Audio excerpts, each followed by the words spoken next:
It's WAN Show time, and I, for one, am ticked, teed, peeved, irate. How can they do this? We've got a lot of great topics for you guys this week, starting, of course, with VPNSecure canceling lifetime subscriptions because they didn't know about them? What does that even mean? Oh, in much better news, we are officially the best at computer. That's right. We have this Guinness World Record to show that we computered more than anybody ever computered before, along with our partner Kioxia. Talking a little bit about the behind the scenes of that, how that came to pass. What else we got? Philips debuts 3D printable repair components for, Philips products, which is cool and rather surprising. And also, apparently podcasters don't want public play counts. So I guess Floatplane is very Luke, feature first on this one. I think I know why. Oh, people are upset I didn't say welcome to the WAN Show. Welcome to the WAN Show.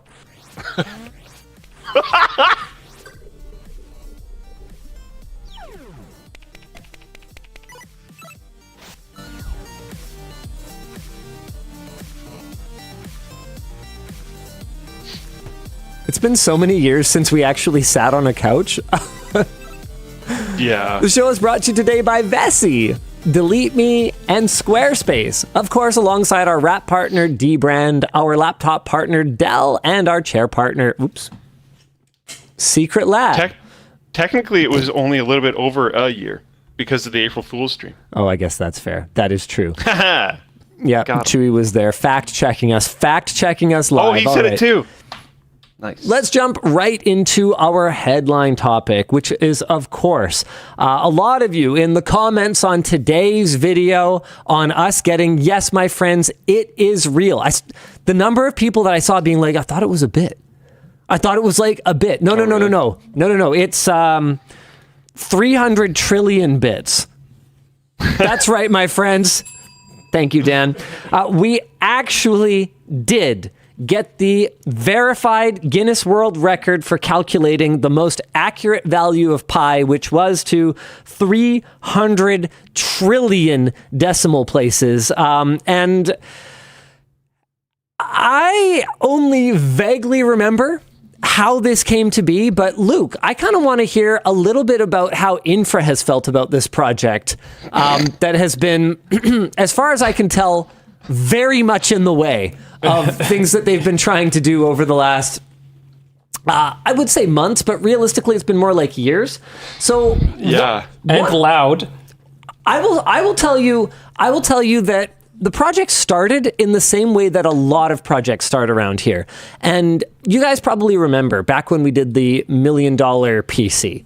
So we had these GPU compute nodes, and realistically, it was the oodles and oodles of high-speed PCIe storage that made it so expensive. So we showed, what a data center class node could actually be used for. I believe we did some simulations on it and stuff like that. We showed how high-speed storage is so important to powering these kinds of workloads. And then we were done with it, and everybody wanted their hardware back, which made us kind of go, reasonable, but hear me out.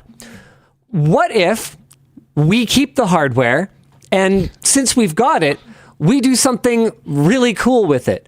So whenever we get our hands on something that enables something that almost nobody else in the world could do, we are highly incentivized to try to do more stuff with that hardware. Not because there's actually like a compelling business reason for us to have had that stuff lying around. As far as I can tell, we have done absolutely nothing of use with the $1 million PC in the entire time that we've had it. And the majority of that time has been to try and get this project going, which ended up being a huge challenge. Jake, I don't know if he ended up putting it in the final edit, because I saw a version of the edit that I signed off on. Then I think we made some more changes. But basically, he has this spreadsheet where he went through like every tunable in Y Cruncher and basically did like before, after, like it is the most flipping tuned Y cruncher, not because Y cruncher's not good already, but because as far as we can tell, nobody has ever used it quite like this with network distributed storage in this fashion.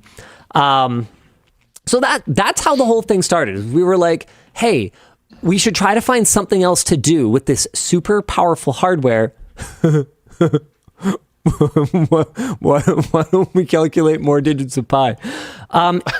We kind of glossed over it in the video, but keeping this thing fed has been an absolute nightmare. And I want to before Luke jumps in, I want to address one more thing that I saw a lot of in the comments, and that is, wow, your infrastructure in Canada must be shit if you guys lose power that often.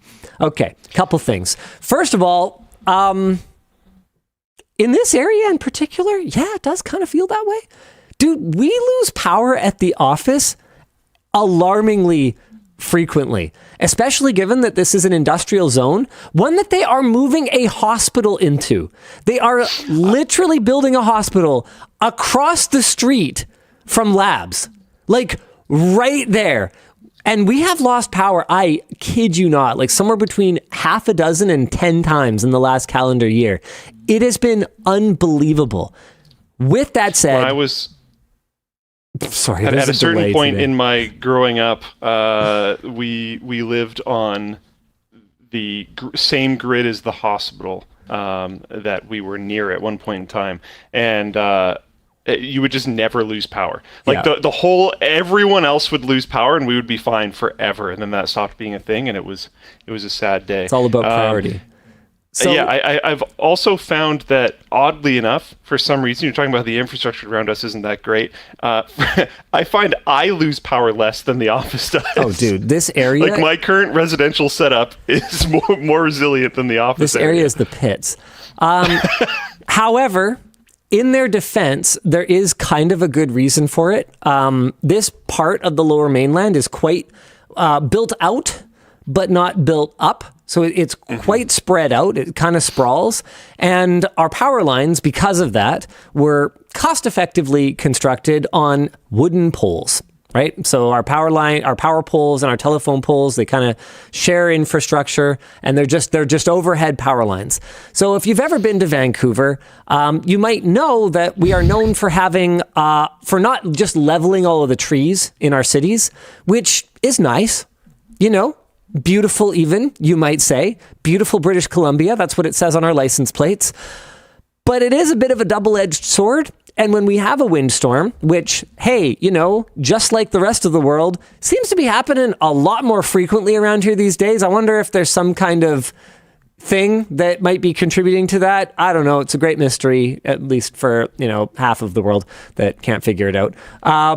We're having a lot more windstorms lately than we used to. And so branches and trees are coming down on those power lines a lot more than they used to. So our infrastructure was designed for the very mild climate that we used to have, and the very mild storms that we used to have. And now our climate tends to dip lower in lows during the winter, get higher in the highs during the summer, and we tend to have a lot more windstorms. So it's been a learning curve, I guess, is what I would say.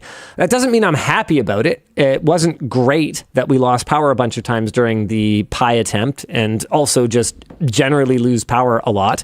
It's pretty inconvenient for business operations, but overall, I don't think it's slowed us down too much over the years. Okay, so what have you guys gone through? Because there's been cooling failures, power failures, just generally us being up in your biz. Like, Infra must be not that stoked on this project, hey? Dan might have more to comment here than me, but honestly, that's those same things, basically, because in a few cases we've been called in to try to help with that sound. Like, even with the actually fairly extensive sound deadening that room has on it, the infra team is sat, especially Thomas, is sat right next to it. And straight through all that sound deadening, it's been real loud and screaming real hard the whole time. I got some notes from Jake here. I mentioned that this was going to be a topic and asked if there's anything he wanted to add. He said, don't pick the cheapest HVAC quote. He said that a lot of people were commenting on asking how it was actually verified or if we just calculated 300 trillion digits of nothing. But apparently it's something called BBP extraction or Bailey-Borwin-Plouffe extraction, where you can calculate specific ranges of digits instead of the whole thing. So the Alexander Yee, the Y-Cruncher dev, ran 2 separate BBP verifications against the last chunk of digits in hex form to validate, and this took around 6 hours each on a very fast computer. So apparently, no, you don't have to run the whole thing twice. And it gets spot checked against the existing record sets, including 202 trillion and 100 trillion from Google, etc. And yeah, Jake is also saying that he could run over to the set and add some context or questions, which could be cool. Sure. Yeah. No, this has been Jake's pet project for over a year at this point, getting it over the line. It's amazing how dedicated that young man can be when the objective is purely to create the world's largest peen. That makes a lot of sense. For quite literally no purpose other than to have the biggest computer peen. Like, I'm not saying he doesn't work hard on other stuff. In fact, someone, Casper Explorer in the Floatplane chat says, hey, I thought you guys just made a video about DIYing battery backup. Battery backup the lab? He's actually been trying to get me to do like a massive power backup project here for quite some time. And yes, the like weird, we know it's at least a little bit sketchy setup that I have at my house right now was meant to be stage 1. Stage 2 is hopefully like a bigger setup at my house, because that's still a manageable scale. And if these projects continue to pique people's interest, stage 3 could be a larger, more resilient solution that's here at the office. So, you know, never underestimate this young man, whether he's doing something actually useful, like, you know, DIYing a UPS for a fraction of the cost, or whether he's doing this. Yeah. I don't know. I know he's in the chat right now. If people have questions over in Floatplane chat, He's coming over. Oh, is he? Okay. He's going to join you. Isaac V asks, why not a diesel generator so you guys can keep going? Maybe a more proven way for business. So a diesel generator is not as simple as just like buy a diesel generator. You have to actually like make sure the diesel fuel doesn't go bad. Like when we checked out Equinix's setup, they had to have like their own fuel conditioning, I think it's called, but basically like to rejuvenate the fuel on site and make sure that it doesn't go bad in their storage tanks. That like tanks are underground, but also like they have like, I think they have like a counterweight or something so they don't like float in a flood or what. Like it's not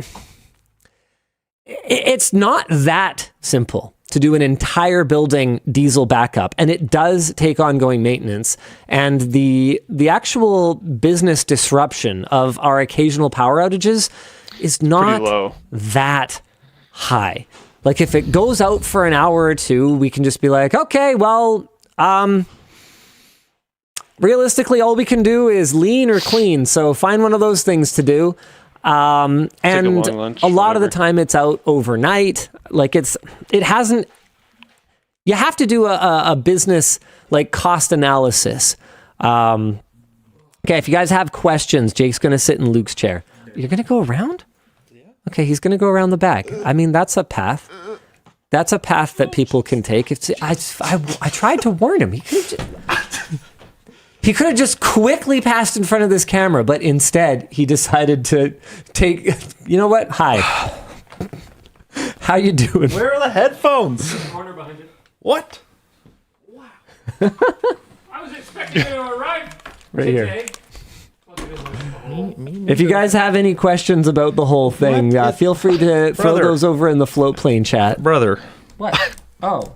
Wait, where's his quarter-inch jack adapter? What kind of professional podcast set is this? I wish I can't. Why is Dan right in front of Luke? I can't show. Oh, thank you, Daniel. There we go. That's okay. Dan's a professional. He always keeps a 3.5 millimeter to quarter-inch adapter in his back pocket at all times. Dan, is this true? Of course. Of course it's true. And also a 1/4 to 3.5 mil. Yeah, exactly. He always has one. I own a MacBook. That's why I have a USB anything to Type-C adapter. Are we allowed to talk about the load of utter horse shit that getting one of these certificates is these days? I don't know that is this on? Can you hear me through here? I can't hear you through here. Look, Mom, I'm on I TV. think I can hear you. I can hear you. I don't know that I want to do that. Okay, because I got to tell you, It was a lot of work, though. I'll tell you this much, okay? The process of getting the certificate is definitely different from what the process was back when we did Highlander, like almost 10 years ago. It's also very different if you're doing it for like I'm a personal record. I'm on my juggling calculator, the most bananas finding pi. in a minute or something. I don't know. Yeah, or reciting pi from your brain.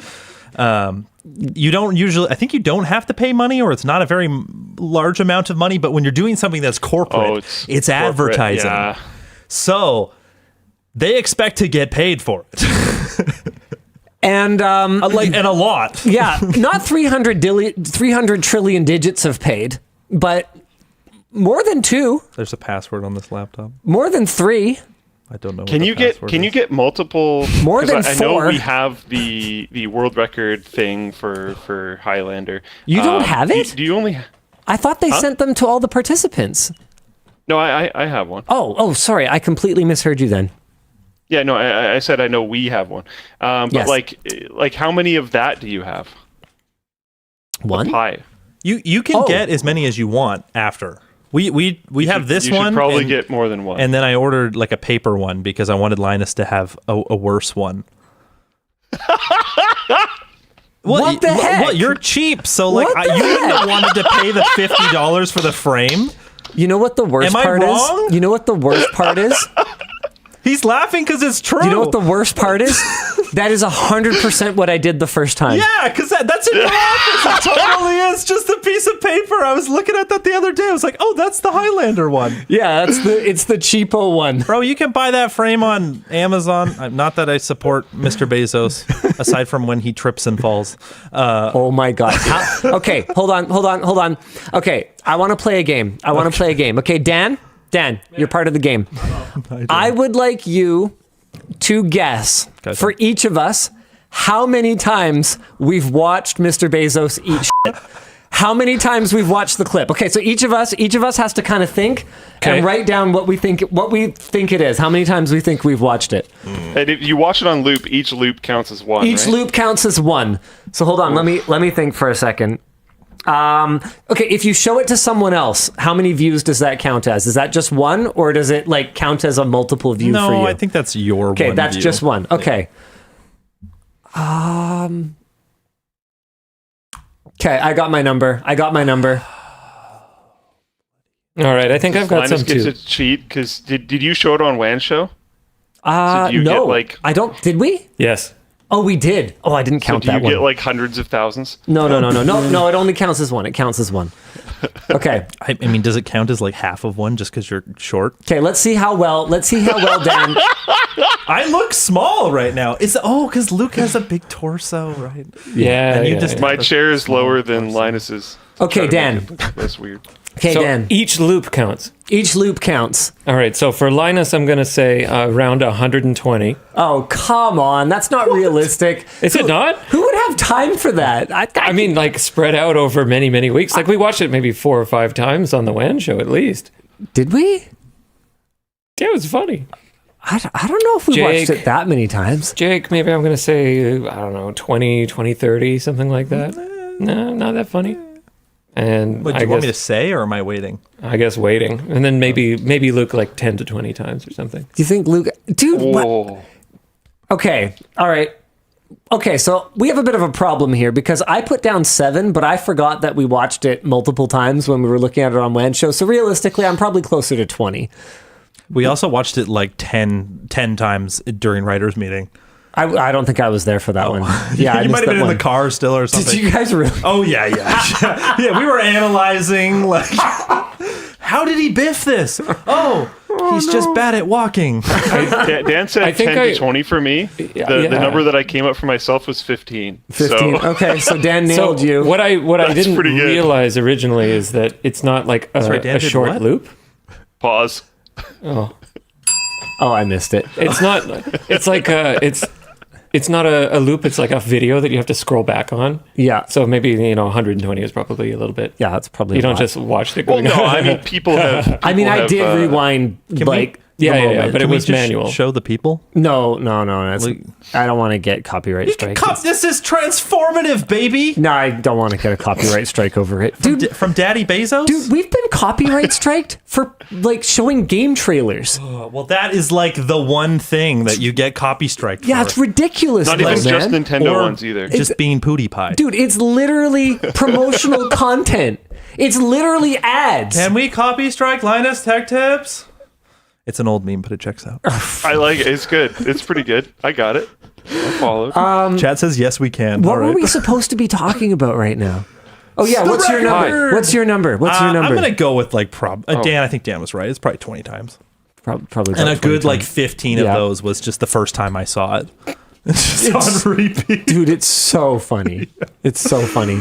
Okay, right. So did anybody actually like put any questions in the chat or anything? I'm gonna watch the clip on the laptop myself. There's oh man, what was one of the things that I had wanted to address? If I type Bezos biffing it, will it come up?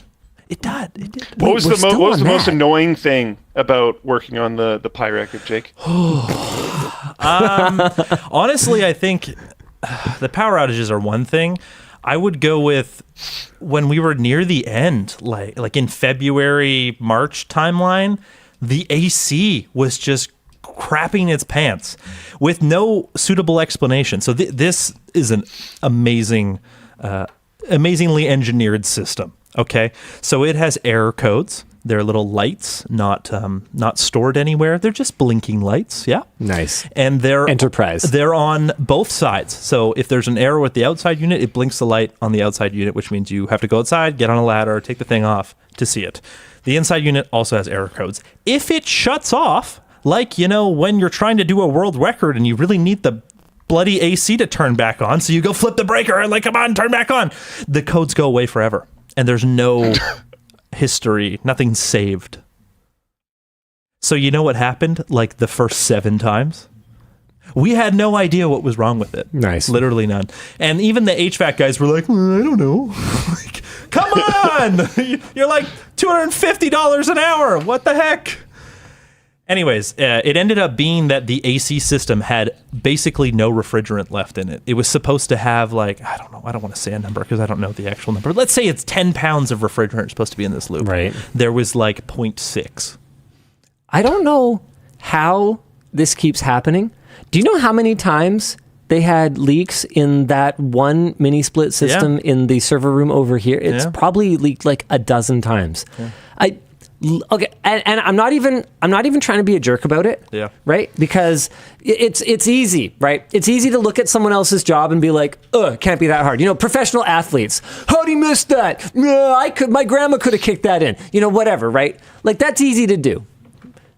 But in this case, I actually have installed a mini split system. Yeah, and yours are mint, right? Well, yeah. They work great. You How also flippin' had hard is this? Brian, the electrician HVAC man. I mean, yes. How do I adjust this chair? I did get help, but nothing we did was super complicated. Yeah. You get some copper tube, you raise some fittings on it, and you make sure they're tight. What are they doing? I mean, no shade. The one in Creator Warehouse broke a month ago, too. Okay, let's give them a little shade. You did also approve the cheapest HVAC quote we got. Okay, I had nothing to do with it. I told them get something good. I can't control what people actually go ahead with. Yeah, okay. Yeah, sure. Great. Literally, though. Who did it? I don't know, man. It It doesn't matter. We're not going to throw Years anybody ago, under yeah. the bus. There's no point. The company that does the maintenance now is a lot better, but yeah, it was rough. And to be clear, I think maybe you're like overestimating the like average effort and that your average contractor is putting in. Oh, I'm really not. Did I ever show you the pictures of my lawn right now? With the gravel on it? Did you show them the pictures of your lawn with the gravel? Did I? Dude, it's so bad. Wait, has it been fixed yet? They are there today. Like with what? To their credit, 70 rakes? to their credit, What? the company that screwed it up, Big vacuum? dude, we'd already I think it is a big vacuum. we had already paid them. We had already paid them. So, like, if they were anything like some of the contractors that we've worked with in the past, they would have just ghosted us, 100%. But no, they're actually good guys. They actually came back. So what they're doing is basically they're putting an inch of topsoil over our entire lawn. Oh, then you're going to have like the mintest drainage Yeah, to a point. to a point. Yeah. And then once it's saturated, it's game over. Well, Does your lawn have like drainage underneath, like drainage pipes? yeah. Huh. I'm surprised that There was just one part that like didn't, and a couple other little spots that were a little bit soggy. So Yvonne was like, "Hey, can you guys come and just kind of address that?" And they came and dumped gravel all over the whole thing because of a miscommunication. Oh, God.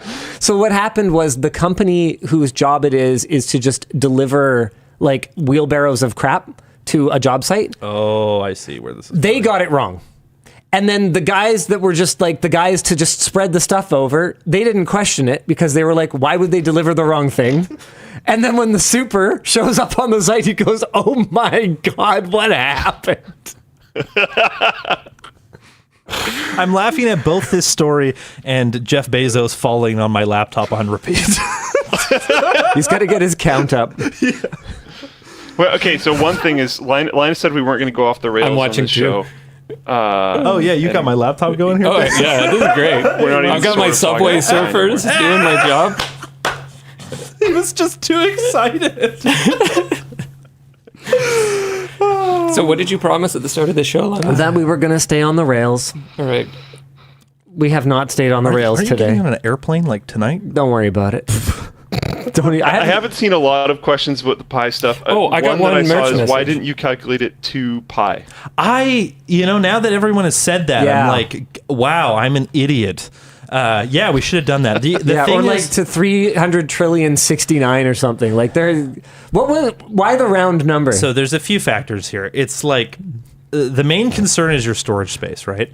Because you have the memory in the computer. That's your like active working memory, and then the storage space isn't used to store the output. I mean, it is Some of it later is. on, Yeah. but it's used as swap space, which is just like memory but slower, right? You know, when your computer has this swap, it's slow, but in this case, it's swap that's 100 gigabytes a second, so it's fast, but not as fast as 3 terabytes of DDR5. Anyways, where was I going with this? Oh yeah, right. Okay, so originally we were trying to do 200 trillion digits, and we had the storage capacity for that.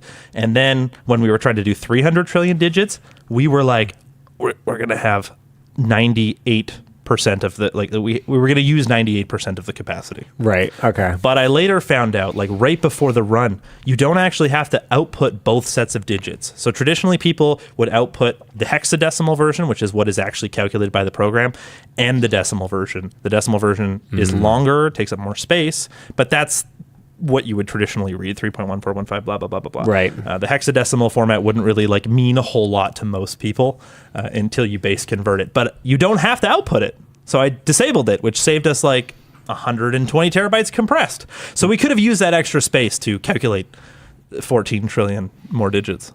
But Bummer. I would have settled for just like 69 more did digits. that. You know what? Here's the PR response. Why didn't I do that? Here's the PR response, because then we would have a Guinness record that was. That's iconic. What do you mean? No. Here's the PR response. You know, for us, this was, just about the collaboration with Kioxia, our partner on this project. Well, they're great. And we wanted to leave an opportunity for the next person to come along and do it to pi digits. No, that's wrong. I actually have the real answer. In Y Cruncher, when you're setting up the run, when you type in how many digits, there's a short form version. You can just write 300T. If I had to write the whole thing, that would have been like That would have been a few more seconds. numbers to click and like. You might have double-check. gotten carpal tunnel. Yeah. I wouldn't have wanted that. I wouldn't have wanted You'd be that. paying for that. You don't want to pay for that. We already established this. Look at the frame, buddy. That's covered. That's already covered. He already pays. He for that, pays for that anyways. Yeah, no, Yeah. I think our premiums go. I think our like deductible and premiums go up if I can people find a way use to make everything. the premiums go up. Otherwise, I think that'd be fine. Yeah, no, I think it goes up if everybody uses Only if you fill in the form. it. Okay, Dan has never filled the form. I don't want to cost Linus money. No, everyone has to fill out the form properly. You can't joke about Unless that, Dan. you're Linus. No, I fill out the form. It's extremely important you fill out the form. I have somebody fill out the form for me. That sounds more correct. That sounds a lot more Oh, delegation. This I is sign the management form. training. I sign the form. I sign the form. I have a merch message. If I get a boo-boo on set, I sign the form. Okay, yes, Dan. How much is there even to fill out before you sign it? It's like nothing. You don't even fill it out. So like you have the- Vance fill out like No, the your issue is name that I and have the to thing that like happened? go and find someone on the safety committee to like see it filled out. Like it's the whole process of it. I take great joy in it because usually it's Dennis that's been filling it out for me, and I always enjoy a good little conversation with Dennis. So they have it filled out and then they bring it to me and then I sign it, and that way the shoot doesn't have to be interrupted and I can just keep filming. That's how it works for everybody. Is it? He's not special. Oh, well, that's good. Yeah, it is the process. That actually sounds like a way smarter process, so that's Well, good. because I don't know how to fill out this form. There's like 6 boxes. They could have any information. What am I supposed to put where it says name?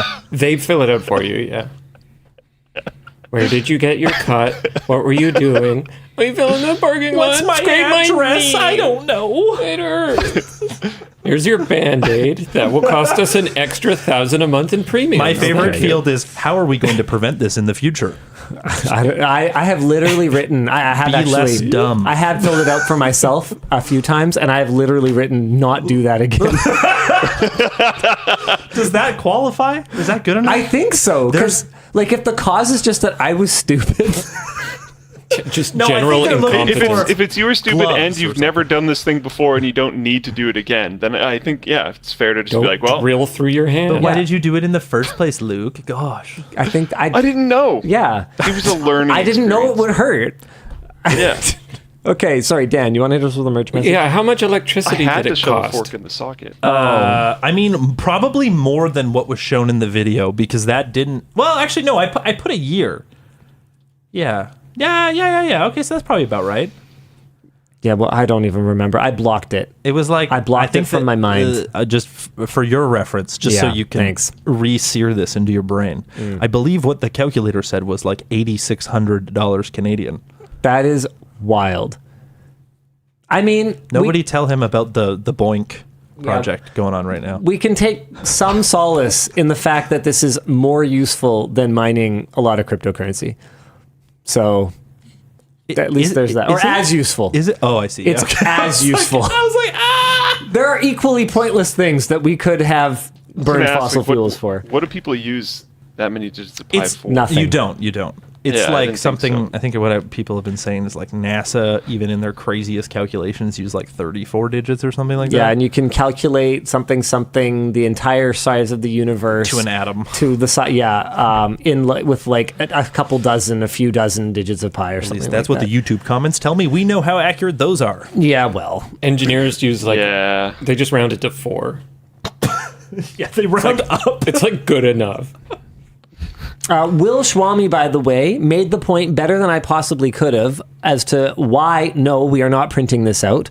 At Linus Tech Tips, a production printer is rated for about 1 million sheets per month. saw this, yeah. It would literally take 1,000 months to print that, aka 83 years. No, that sounds like a skill issue. You clearly just need more printers. Duh. Yeah, what are you talking about? Yeah, like what about those big newspaper printer machine Use things? Haven't you bigger seen those? papers. Those things rip. Larger paper. They did network distributed pi calculations. They could do network distributed printing. Brother. Some of the comments on this video really are amazing.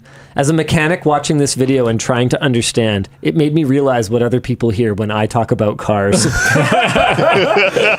Literally nothing. Yeah. That's great. It's exhausting. I told the girlfriend, I needed a super... What? No. I needed a supercharger. It's just an alternator. It's for charging. It needed that. It makes a noise, a spinning noise. Yeah, that's good for it. Yeah, you got it cheap because the bearings are gone. Exactly. Yeah. These father and son episodes are so wholesome. I just think we need to get Linus a supercharger. Hey, since you're here... Oh, boy. Since you're here... there were some people who had some concerns about the battery backup. She's mint. At my place. She's mint. For now. Yeah, so... She's mint. So... Did I say she's mint yet? I scouted the location. Oh, please. I was going to ask you about this. Yeah, so we hear you, and we actually did want to put the battery banks outside. That was the original plan anyway, but it was a lot easier for the proof of concept. What is he doing? Which, he's telling us to move on. So maybe we'll make this the last thing we chat about, and then we'll actually do that. That's clever. Yeah. Well, he has to deal with a host with ADHD. You also don't have to listen to Or it. two. It's just a guideline. Yeah. Double your pleasure, double your fun today. Hell yeah. Anyway, one for each hand. So we are aware that it would be better to have the batteries outside, but we wanted to do this proof of concept for a couple of reasons. Number one is that I didn't want to go all in and spend tens of thousands of dollars on something that we would then discover, you know what, this is actually kind of beyond our scope. He had no faith, is the answer. Yeah, well, that we have bitten off more than we can chew in the past. I'm just going to say that. Okay, and number two is because Jake needed to do a smaller scale project so that he can put in all his tickets at the Christmas party to get the cast-off one after I stop using the initial deployment. I'm just going to borrow it forever. What do you mean? Like what? Alex Wild. Alex Dick, our logistics manager, is going to be like, "Thank you, Jake. I really appreciate you for getting this giant thing out of the warehouse. Just sign it Thanks. out. Sign it out to Jake. That's 100% going to be his answer. Above board. I would like, for the record, to make it very clear that that is not how that works for any other employees who are watching this right now. 100%. Only for Jake. No, That's what Linus is saying. no, Luke. that is not Yeah. how it works. Luke just steals stuff. It's fine. That is not how it works. It's not how it works. That is sure. not how it works. Those are the two reasons for the smaller scale deployment. Because Jake wants one, and because I didn't want to go full hog immediately. Yeah. So, good news and bad news. Which one do you want first? I don't know. Like, I'm not going to listen to your bad news anyway, so just send it. Like, okay. Whatever, yeah. So, the good news Very is reasonable. I like the good it. news is I have full faith now because that deployment, actually, for all the concerns that people raised about it, There some of is which a are few. kind of valid. Like, oh, we should have connectors on the things. Like, yes, I know that. And there should be covers on some of the, high current That's terminals why and stuff. there's connectors on some of them and not others. It's because they gave us the wrong size. Okay, so that's the good news. Yeah. The bad news is we don't have a straight run from the mech room to the outside. Oh, wait, no, I already tell? We solved this. This is ADHD right here, incarnate. But unfortunately, by the panel outside, like where the power comes into the house, there's not a great spot for it. Yeah, but we don't need a great spot. We just need a spot. You don't go down the side of your house. Psh. Shh. He doesn't. Am I wrong? When was the last time you went down the side of your house before me asking you to go there? To pick blueberries. So it would have been last August. What? Because there's blueberry year. bushes. Okay. You can work around it if it's like in just the to summer pick I go blueberries. there. Okay, so like in the summer I go there. We need to mount the like inverter thingy. So the original plan was to put it in the mech room and like make a concrete box or concrete board or something where you have an hour of it exploded and put some like fire retardant stuff in there, like whatever, right? But then we were and then we were like, let's just put everything outside because the inverter needs to go upstream of the main panel anyway, so that we can AC couple the solar to it. Yeah. So why are we putting it inside? Let's just put everything outside. So if the inverter is on the side of your house, how far are these batteries going to be? How many iPhones tall is this run going to be? It's going to be Okay, to get it kind of like out of the way, This better be an iPhone. to get it out of the way, it would probably be about 40 iPhones. It's pretty far. Like batteries from the inverter? Yeah. Is there like anything we can put it on there, or is that's dirt? It's dirt. We're pouring a pad. It's dirt. Or we'll ask for a pad and it's instead we'll get large gravel. It's strawberry plants. That's 19.2 feet. Wow. Wait, what iPhones? Are we talking Pro Maxes? What are you comparing That's against, the brother? iPhone 12, 14. Okay, sorry. Sure. How many iPhone 13 minis? Let's go with that. And this is in your backyard, or is this still on the side of the house? On the side of the house. How? Do you care about the plants on the side of the house? Well, I mean, they're strawberries. Like they, the kids like them. They eat strawberries there, like kids do. This is going to be not like losing power. Kids eat strawberries. it's going to be a monumentally larger. Sure. Larger project. Yeah, and I gotta This is confess, like hundreds of kilograms of batteries. I'm not super stoked on like the size of it This because is like pallets of batteries. Yes, I know, Jake. Yeah. It's gonna be good. Yeah, Did you it's tell them? Not trivial. No, I don't think so. Oh well, what we were talking about was like 200 kilowatt hours. Yeah. So the idea was that we could use 1,000 Wait, watts I can show them. for 200 hours. So literally, if we were using the house normally, we could be down for like 3 days. Okay, this sounds 4 days. Wait, hold on. Your laugh is totally warranted, and this does sound insane, but when you do it DIY, it's actually less expensive than you would think. I mean, obviously, we're talking about tens of thousands of dollars, but we're not actually talking about hundreds of thousands of dollars, surprisingly. Sure. Does that sound like, this sounds like something that would cost like 150 Yeah, grand. that sounds quite reasonable. Am I That's crazy? a lot of power. Yeah, no, it sounds like the kind of thing that if we went and we got it, quoted properly, that they would want like hundreds of thousands of dollars for. Okay. But it's actually How do I do this? less than you'd think. How do I do? Here, I got you. Why does this say, Boom. Luke laptop? Yeah, not I was like, La why is there Premiere. a lap cam? Luke Like, La what Premiere. is this That's it. That costs extra per month. This is WAN after dark. Okay, so this is EVE is one of the major Chinese LFP battery manufacturers. This is like one of their newer models. It's 314 amp hours at 3.2 volts. It's roughly 1 kilowatt hour. This cell, if you buy between 100 and 2,000 of them, is $60 US. Yeah. Before shipping, obviously before tariffs. If you're in the US, I'm so sorry. Get Shrek'd. But what if we buy 50,000 pieces? So what if we bought 250 of them times 60? It's 15 grand Yeah. for 250 kilowatt hours. Which is a lot of money. A lot of money. But That's a lot of That's battery. like how much is a Tesla Powerwall? that is a freaking Hold on. Does the ton bulk of discount power. get any better? No, right? Yeah, when you buy 500,000. Okay. Yeah, so a I was gonna Powerwall say, What, is only 15? 13 and a half kilowatt hours. And how much does it cost? 16 grand? Something like I forget. What? I forget how much they're freaking expensive. 'cause you though. gotta get it But that installed. includes the inverter. Yeah. So it includes more. This is just raw power. We actually still need to do the install. We still need an inverter. So something we like inverter wise. Like this is no BMS. Are we planning to just like? Oh, hey, Are we planning to just weld these together or like? No, Oh, it'll be like a no. bus bar situation. No. This is actually not getting bad. The Vero BMS, that thing's super cool, right? That was built for car swaps, Tesla swaps specifically. Say what you will about that guy. But their batteries are very useful for EV swapping vehicles. All right, that's what I'm going with this. Sure. They made a new thing called, I think it's called like the Vero Node.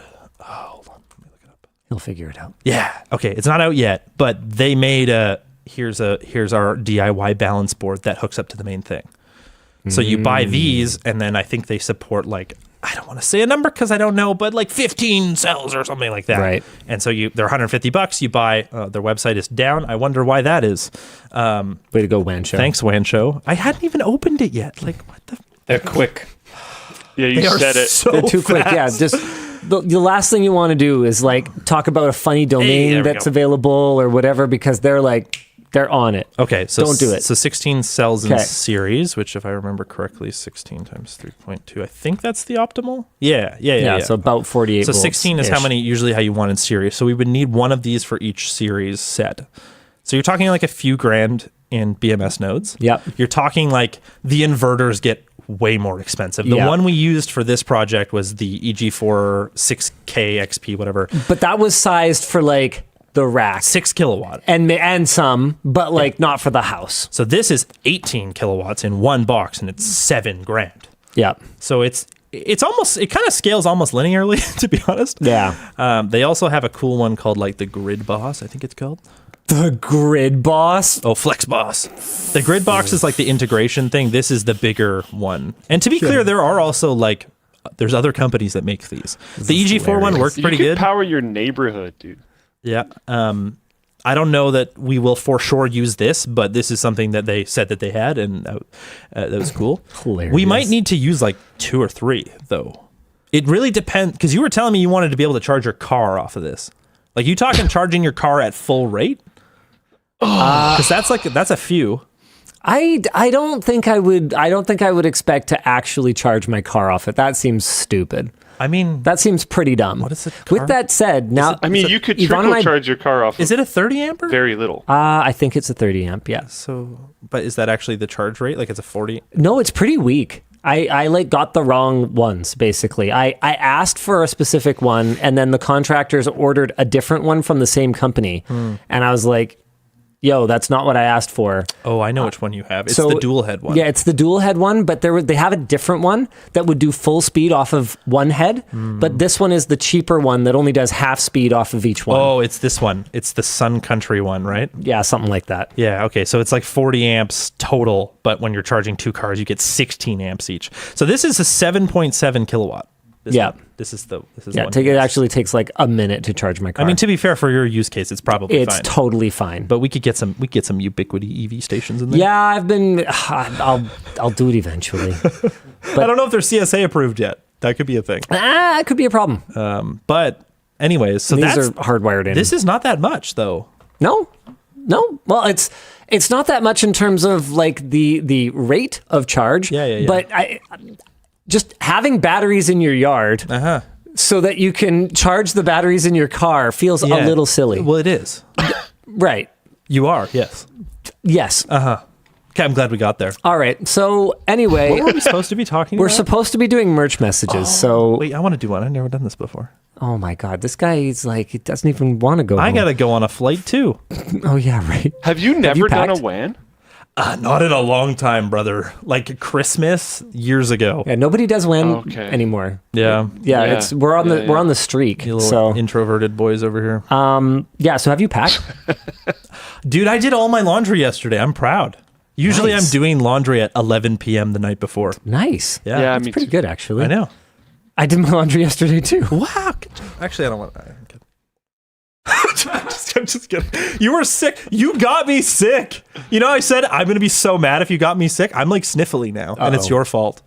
Why did I touch you? Why would I touch you? I got it from Return you to sender, clearly. dude. Don't know that Nobody for a else I fact. know is sick, don't and know I've that for a barely been fact. around anyone else other than you, and you were like actively sniffly. Oh boy. It's your fault. All right, well that's possible. All right, fine. Well, I'm not explain. logged into the thing. I'll explain merch messages. Well, I'll just hack Luke's account here. Hold on. Merch messages are the way to interact with the show, and we've got some pretty exciting reasons to send a merch message. It worked. We have, that's right, my friends, our biggest t-shirt expansion ever. Is that we thing have tall? 3 fantastic, hold on, I'm getting to it. sorry. We have 3 fantastic new colors.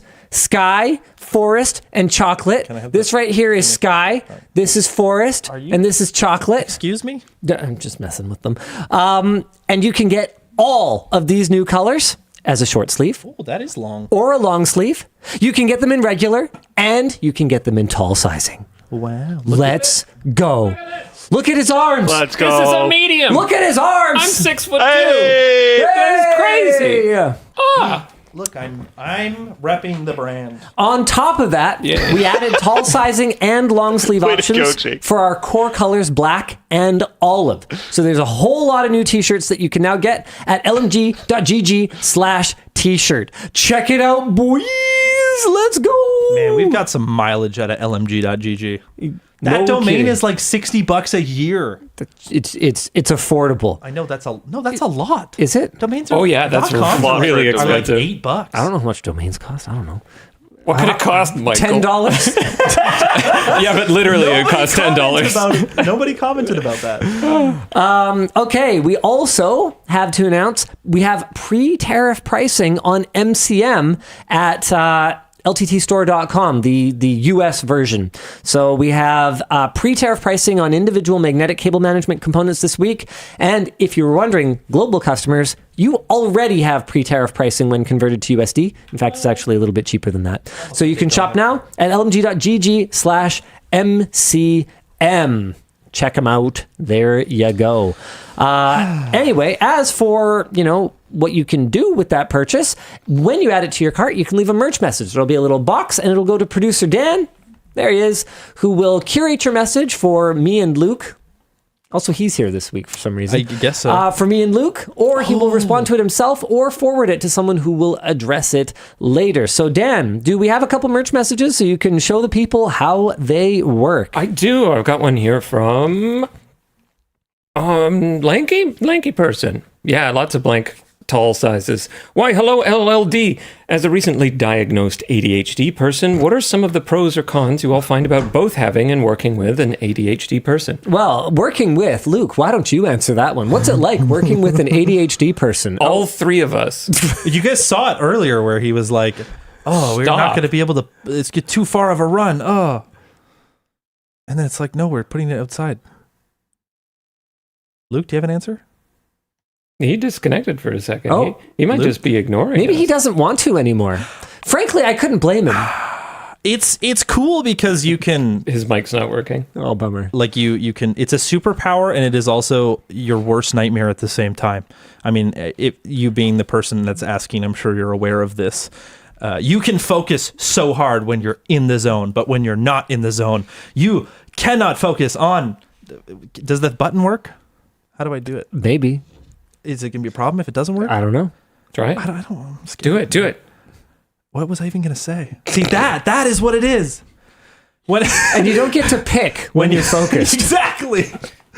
And you also don't get to pick when you stop focusing. That would which is actually also be- bad. That would be a great superhero. Like, has anyone ever done that as a superhero gimmick? Where they Focus man. they can't pick when their powers are active and not. Well, you kind of seen that when like Spider-Man's learning It's that like he's when Spider-Man it's or like when whatever, you play Baldur's Gate with wild magic on. and his hands just like stick to things, and he's like, I can't remove my hand from stuff. Is Luke doing that thing when you're working from home and you're like on a meeting? It's like it just the Is he just looping? yeah. Like Is he not looping a even video. there? It's like AI Luke. Can he hear us? I don't think he knows that I don't know what's going on. we can. Here, see let's him. be let's able to. indicate that we're talking to him. Hi, Luke. Hello, Luke. Can you see us? Is he frozen? No, he's not. He's Are you drifting. sure? Yeah. Are we getting? I think he's memed on frozen. right Oh now? no. Luke? Okay. Oh. Are you there? Oh yeah. I think he's okay. I think he's gonna be okay. What? I would say the biggest challenge is managing the bursty productivity. Yeah. And I mean that both for myself and for unnamed people on our team who also are somewhat neurodivergent. Because you'll run into a situation where, and like back when I was a much more integral part of the video pre-production timeline or pipeline, I would have this issue, right, where 2 out of the 5 days of the work week, I would get like realistically everything done, and then the other 3 I'd be all over the place. Fried. But what's really, but on the other hand, it can also be like kind of a superpower during those times because it's Hey, like there he this is. endless fountain of creativity, and you can kind of push a bunch of little projects going and kind of start a bunch of little fires and see what burns, and then you can like hyper focus and finish the other ones. But then also getting something finished is really hard. I have so many things like I feel like I want to say because like in my world I've noticed since starting medication for this condition has been an interesting experience because like I feel like I start way more things than I used to. Before I would get the like procrastination of I don't know if I can do this, so I'm just not even going to start. I fail before I even get there. That way I can't fail because I just never tried. Nice. Right? So now I try and I start doing something, and then, oh man, I feel like I probably can just show a photo of this. My desk. Maybe I'll just show you. Yeah, I can probably just show that on the show, right? Yeah, you can just send it to Dan. See that? Can I just like hold it in front of the camera? No, you got to send it to Dan. Send it to Dan. How do I send it to you, Dan? Like, Teams. Oh, gross. Okay. Luke should be back now. See if you can. Are you back, Luke? Yes. Nice. Hey, Hello. welcome back. Send it to This Dan. is going to happen again, just as a warning. It's Nice. not my fault. Hopefully we can recover faster next time. Yeah, Cool. now we know. Okay, I sent you a photo, Dan. Yeah. Hopefully there's nothing incriminating in there. I will check. Oh, lordy. It's fine. It's like my desk. There's Yeah, it's like, okay. Nothing important's ever leaked on WAN before. Is there anything NDA on here? No, I think it's probably fine. I think it's fine. There's a couple 3D printers. It's a vibe. You'll get the vibe immediately, though. Whoop. There you go. Okay, so this was my office yesterday. Nice.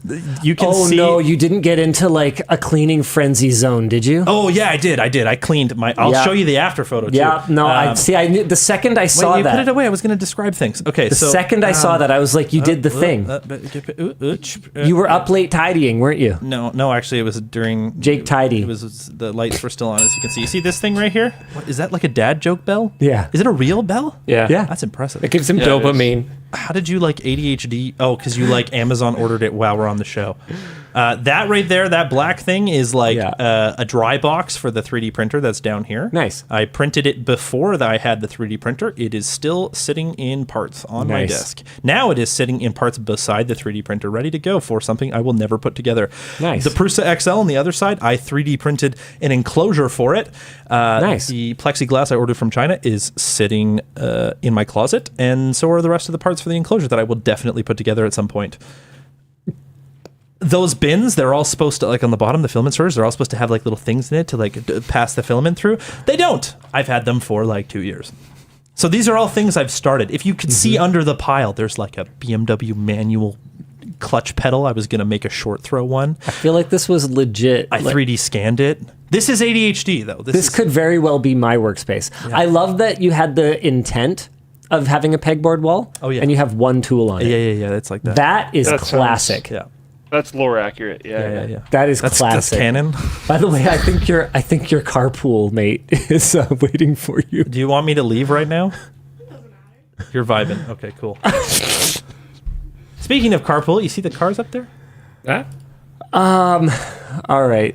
Oh, those are tough. But anyways, it's like I start more things, so that's cool, but also I don't finish as many. That actually transitions us pretty well into something that Luke and I need to talk about, because what will happen first?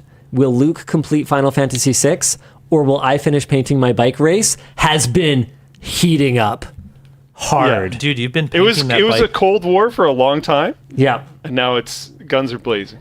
Dude.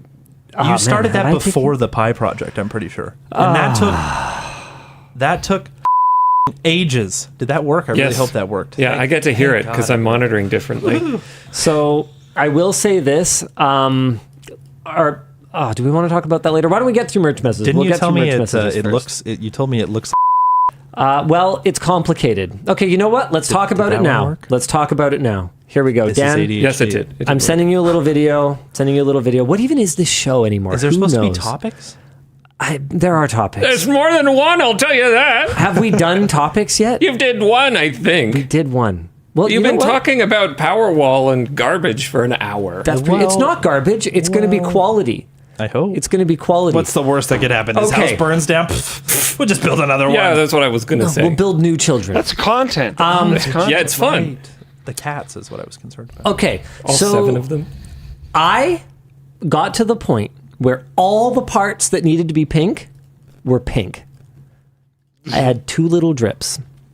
2 little drips. You can show the second one first, Dan. But you know how to fix the drips, right? Well, here's the problem. Because it's a combination of things. Because I'm ambitious / foolhardy sometimes. See, I don't have the same issue with not starting things. I start things. That's Yeah. Not a problem. Yeah. But sometimes I start things that are too big. Can I just say before you finish. continue, I know exactly where you're going to go with this, and I want to write it down, but it's in my brain. I just want you to know that I've acknowledged this. I know where this is about to go, and I really hope that it's the same place that. Okay, that was a little early, Dan. Go ahead. Oh, Yeah. okay. You're doing great, though. Yeah. Okay. Okay. Now I really know where this is going. So I have no problem starting things, but sometimes I am a little too ambitious. So it's a combination of that, and I think I realistically probably got some bad advice at some stage in the paint selection process. Paint is hard. Because I ended up with a, let's see, 1, 2, 3, 4, 5, 6, 7, 8, 9, 10, 11. Anywhere from about an 11 to a 12 layer paint.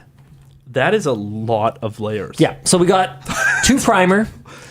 Like different kinds of primer or the same primer? The same primer. Yeah, okay. 2 of a solid base, a white, and that is all easy. Dude, getting it primed and white, no problem. But I have, then after that, a candy. And candy is tough. Can you clarify how many coats are supposed to be on this? Because for About 11 to 12. for the okay, so this is right. So for the uninitiated, some of the complicated paint coats can be like, here you throw down a base coat of a certain color, and then a color coat, and then you have like a pearl coat, and then you have clear coat, or maybe you have tinted clear coat. Wow, there's a lot of stages. Yeah. So I have, This is one of those. so the 4 of the primer and then the base color, 4 to 5 realistically, to get really good coverage with the white, because it doesn't cover very well once you get it reduced for the gun. So that's easy. You get a nice even color. If I were to just paint my bike white, okay, and just clear coat that, I would have been done ages ago. But the pink, the pink candy is a nightmare to get even, and I picked the hardest possible thing to paint with it. Yeah. Because if I was doing a hood of a car, that's easy. Relatively speaking. I think you would have a lot of paint people that would also say flat surface is easy, but also hard. Sure. It's easier to fix the screw-ups that you will inevitably have. For a sure. multifaceted, Yeah. 3-dimensional piece with nowhere to freaking hold it and all these different tiny little surfaces is really hard to get even. And I finally, and wheels. Yeah, I was just going to say, wait till you try wheels. Okay. I have progress, though. I have progress on the wheels. But anyway, hold on. First, Dan, bring up the picture. I had 2 little drips. 2 little drips in the pink, and I actually found a technique to fix them. Fixing candy, you read online, and they say it's impossible. And it's basically impossible, but I found a technique that actually worked. You can kind of see it in the very bottom right, where it was a little bit too big to work on this one, but I almost fixed that spot. Are you talking about the part where all the paint is missing? No. On in the very, very bottom right of the gray part. Which part? I don't know, Dan, could you have a mouse cursor? Can you even... I'm trying. Whatever. There's a little spot that almost has like kind of a little white outline I around think it. I see it. So basically what happened there was we kind of peeled it back and then masked around and then used like a little airbrush, like for doing those like temp tattoos. Little airbrush, got it on there. What was the defect? Was this like a dust nib? Oh, it was an awful drip. I don't even know where it came from. Okay, I Yeah. see. So it was like purple. Like it went on so heavy, it was like purple in that spot. So we got it off, managed to put that on. It wouldn't have looked great, but it would have been passable for the level of quality that I've resigned to at this point. And this is pre-clear coat. But but when I went to pull the masking tape off, it ripped that whole strip off. So, Dan, do you want to bring up the video? That shouldn't Yeah, happen. sure. I don't think that was supposed to happen. Not even a little. I don't think your paint is bonded very well. Well, I can tell you that the white is bonded real good to the primer because this is how long it took to get the white off the primer. It doesn't look like anything's coming out. Oh, it's coming out. Oh, yeah, you can see it. Wow, it's really on there. On the entire front fairing piece of my bike, it took like 4.5 hours. So I was at the point where everything was pink coated, and then this happened.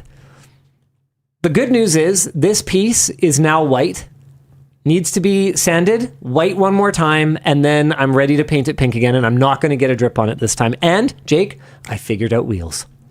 What do you mean? My wheels look like butt right now. Yeah. So I'm re-white coating them, but we finally found a technique. So in order to get the candy on there even, we made this... Dan, you can move that. Who is we? Yvonne's been helping me a little bit. So we you roped her into this. Yeah, we took my drill, and then we took a bunch of rolls of tape, like small ones that fit in the big ones, and basically made like a spinny wheel on it. And so she basically watches for a landmark as it turns around, and is like, okay, 3, 2, 1, go. And I start spraying, and then she's like, okay, 3, 2, 1, go. And then I move it off, and it's like, this is spinning the wheel, right? yeah, while she's spinning it with the drill, with like a big like tape roll thing on it. So I actually 3D printed a thing recently because I bought new wheels. Of course. Yeah. Because I wanted to ceramic Of course, coat to them. both of those. Yeah. So I 3D printed a thing so I could spin the wheel while I was ceramic coating it, and then proceeded to not use it. I have it. If you're only doing a solid color, it doesn't matter. It's not that hard. But if you're doing a candy, and I'm not even going for the whole thing one solid candy, so I'm doing a pink stripe. You know they make like candy powder coating too, right? Yeah, well, I didn't do that. And it would have been stronger and cheaper and... They wouldn't have matched though. What? If you did all of them? Yeah, but it's not just the candy. There's the 2 layers of candy, and then there's the 2 layers of pearl. Yeah, well, it wouldn't have been the exact same thing, Yeah. but it would have been pretty nice. It probably would have been better overall, to be honest. This is great. Also, Beltrix says, just pay a professional, Mr. Millionaire. That is not the point. What would I even do if I just paid people to do things? What would I do? What would I learn? That comment bothered so many people. I responded to it. Somebody else in chat responded to it. You responded to it. We're all just like, what? No. That is not the point. So is the point that you should have just left it?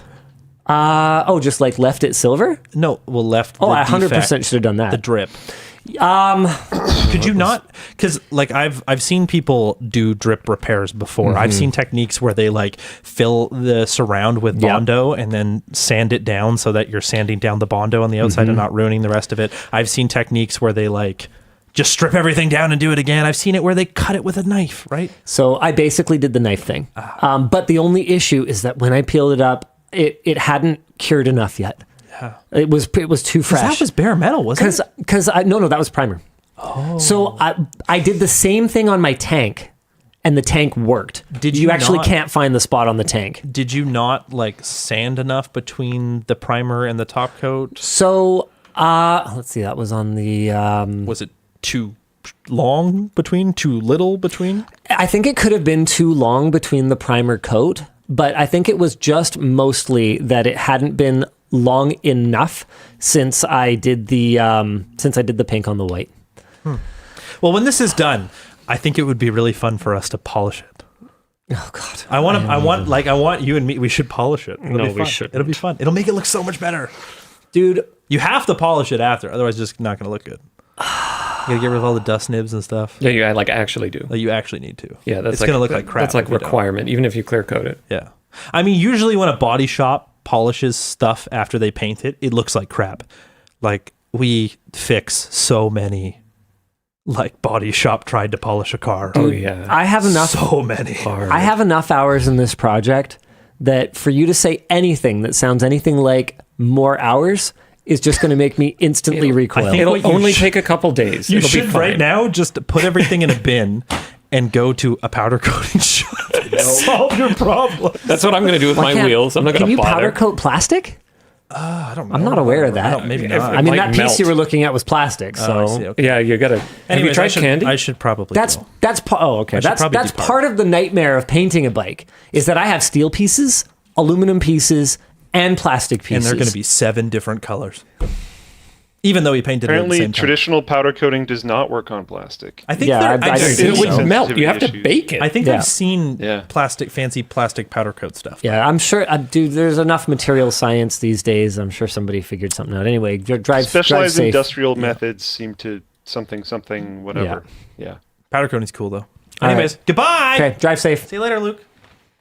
Bye. I'll see you, Linus, I guess. Yeah, he never acknowledges me when I tell him to drive safe. Oh, no, I usually say, I won't. I also say the same thing to my mom, and she doesn't like it. No, she wouldn't. makes sense. Neither do I. Yeah. See you later. So this time he crosses the camera. Just on the entrance. he would. figured it out. That it's better to just quickly go that way than to painstakingly make his way across over here. No, so he's back. I have updates as well. No, he's back. Oh. See you later. Oh, jeez. Okay. Okay. So how's your? Okay. So hold on. I should probably give the update. So all but that piece that need to be pink are pink, but they still need 2 more pearl coats and then 2 to 3 clear coats before I can actually like drop anything off for reassembly with the shop. So you definitely can't finish before 2 a.m. Are you going to be done today? No, but you're going to be leaving the country. Oh, and yeah. thus away from your bike. Yes. And luckily, my project is portable. Yeah. Okay. All right. How many of the party have you reassembled in the world of ruin? I'm in the world of ruin, Okay. but just barely. Oh. But I still think I'm going to beat you. I still think Okay. I'm going to beat you. Okay. I still think I'm going to beat you. Yeah. I actually. The reason why it's not that good is because I also had a progress issue. Oh no. I lost a save. What? How do you lose a save? You're playing on Steam. I You're genuinely playing have the no idea. remaster. I have no idea. What? How much did you lose? Something happened with quite a bit. Something happened with Cloud Sync. I Sounds like user error. pre-installed it on my laptop. I don't know. I pre-installed it on my laptop because I knew a fair amount of playtime while I was on this trip was going to be offline. This is Final Fantasy VI. Because as it'll in Floatplane chat. So I installed it like at my house ahead of time, cloud synced everything before I left, and then on the plane I loaded it up, and it was like way earlier than where I was, like many hours lost. Oh no. Which usually, like, I have quit games over that before, like just fully, Yeah, me too. just whatever, I'm It's done. like, no, forget it. I'm out. Yeah, that's it. But this is a challenge, a competition of sorts. I almost quit Final Fantasy Tactics over an issue like that. I've done this many times. Yeah, I got to the notorious fight where if you don't happen to build Ramza correctly, you literally can't win it. And I ended up, I thought I had lost like 10 hours, but I had only lost like 3 or 4. So I stuck it out, but I was so mad. I think every gamer has probably felt that. And it's just like the rage to how much this matters ratio is probably the highest out of anything that I've ever experienced, because at the end of the day, it's a video game. So it doesn't matter But at all, you're but the so rage is mad. so high. So mad. So that was me like probably an hour into my flight, because I didn't pull out the laptop immediately. You know, I kind of got settled. You have to wait for the belt thingy to the buckle thingy to the light to go off, all that kind of stuff. I finally get the laptop, I load it up, and I just stare at it for a while, thinking like there's got to be some way to fix this, right? And like obviously no. Livin says, just grind to level Aerith. She'll be great later in the game. Yeah. So I I pushed really hard. I was for some context, it went so far back I had no espers. Like I lost multiple saves worth, and I don't understand What? at all what happened. Oh, that's wild. Like I don't know. But That's a on that long one time flight, ago. on the one flight, because I've done this. So now I know what I'm doing. I know where I'm going. Those types of things. I realized that some of the things in the game are very weird. Like some of Sabin's stuff scale off of magic, even though he's like a martial arts guy and stuff like that. Oh, Like, yeah. Things are just kind of odd. But now I know those things. So I So just this is got now into like a way more experienced run then. go mode, and I got to past where I was before on the one flight, which is like wildly compressed before compared to before, and I'm kind of flying. I'm much more knowledgeable now on like, you know, checking for weaknesses and hitting things with the right magic and stuff like that. So like Right. the fight to get to the floating continent. Just blitzed through it. Oh, it was ridiculous. Yeah. It ended up being so easy. Like, I think you commented, last time we talked about this, you commented about how the Pixel Remaster is too easy, I think you said. Yeah. I get to that fight with Ultros and whatever his big buddy is. Chupa, whatever. Yeah. Something, Chupon yeah. or something. I think I like two-shot Ultros. Like, just... Okay, so you're like super overpowered now then. Oh, I'm jacked. Yep. All right. Nuts. And like I'm doing better about like making sure that I'm min-maxing, having the right Esper on the right person when they level up to gain the bonus. How many characters do you have in the World of Ruin? Oh, Noki suggested a poll. Dan, do it. What? Whether Luke will finish Final Fantasy VI or I will finish painting the SV650. Sure, give me 1 second. Now, hold on a second. Hold on. We got to define completion here. Is Luke allowed to like look up guides when he gets to the World of Ruin? Or does he use the paper manual? I think paper manual is all I had when I was a kid. I feel like it's got to be paper. But you're getting help from Yvonne. Not much, for what it's worth. And I'm there working on it every time. I will say I am completely down with whatever judgment comes here. Okay, and I am totally fine with paper manual. Honestly, no, let's do paper manual. Is my completion complete when I finish painting it or when the shop assembles the bike? I feel like, when are you going to let your beard grow out? When I'm done painting not when the shop finishes assembling. No. I'll do when I'm done. When I'm done painting, I'm done. Like I don't need the mask anymore. Then personally, I think it's paint. Okay. I'm making this harder for myself. I'm saying paper manual, and you can just finish when you're painting. But I think both of those things make sense. As much as I'm. Some people are saying they think I should be okay. Just to catch you guys up. The bet is whether Luke will finish Final Fantasy VI, a game that I've been bugging him to play basically since we met, because it was like my favorite childhood game, even though I have realized in also playing through the Pixel Remaster at the same time as him, because I got it in my head at some point that I was going to be super ambitious and both finish Final Fantasy VI and paint my bike in the time it took him to finish it. Anyway, that's not happening. Or if I will finish painting my motorcycle, which has been an ongoing project for, I think, about 2 years now. Whew. Okay, I'm going to look at the results. I'm ready to see the results. I'm kind of afraid to look at the results. Okay, I'm looking at the results. Who will finish first? Come on! Oh, they can't even see it. Move it over. Sorry, I'll move it. Normally with this question, you'd think it'd be the other way around, but 80%. Wow. 3 kids, buddy. 3 kids. Yeah, exactly. Get that other poll out of there. We all know they all use Firefox. Jeez. Well, you know what, haters? I'm going to go home tonight, and I'm going to pack, and I'm going to do some sanding. Yeah. Oh, sure goodness. you are, bud. How much... Because There's no way I have time to do sanding tonight.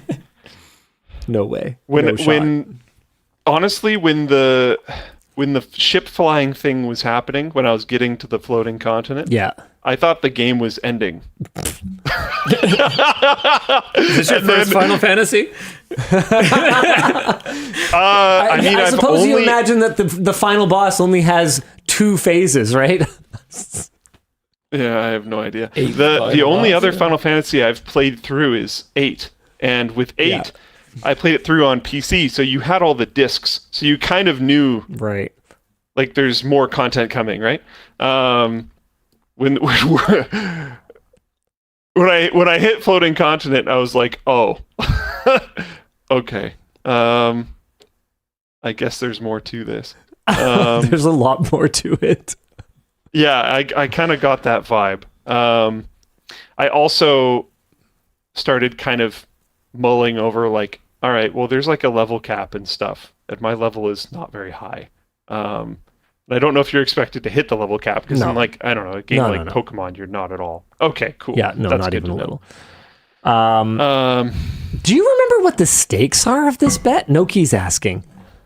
Are there stakes? I don't even What? remember. I don't think so. It was so long ago that I literally cannot remember the circumstances of us making this bet. I don't think there was. It was just sort of like Honor. Yeah, don't underestimate how hard we will try. it was a friendly handshake Yeah. kind of bragging rights type of thing. Yeah.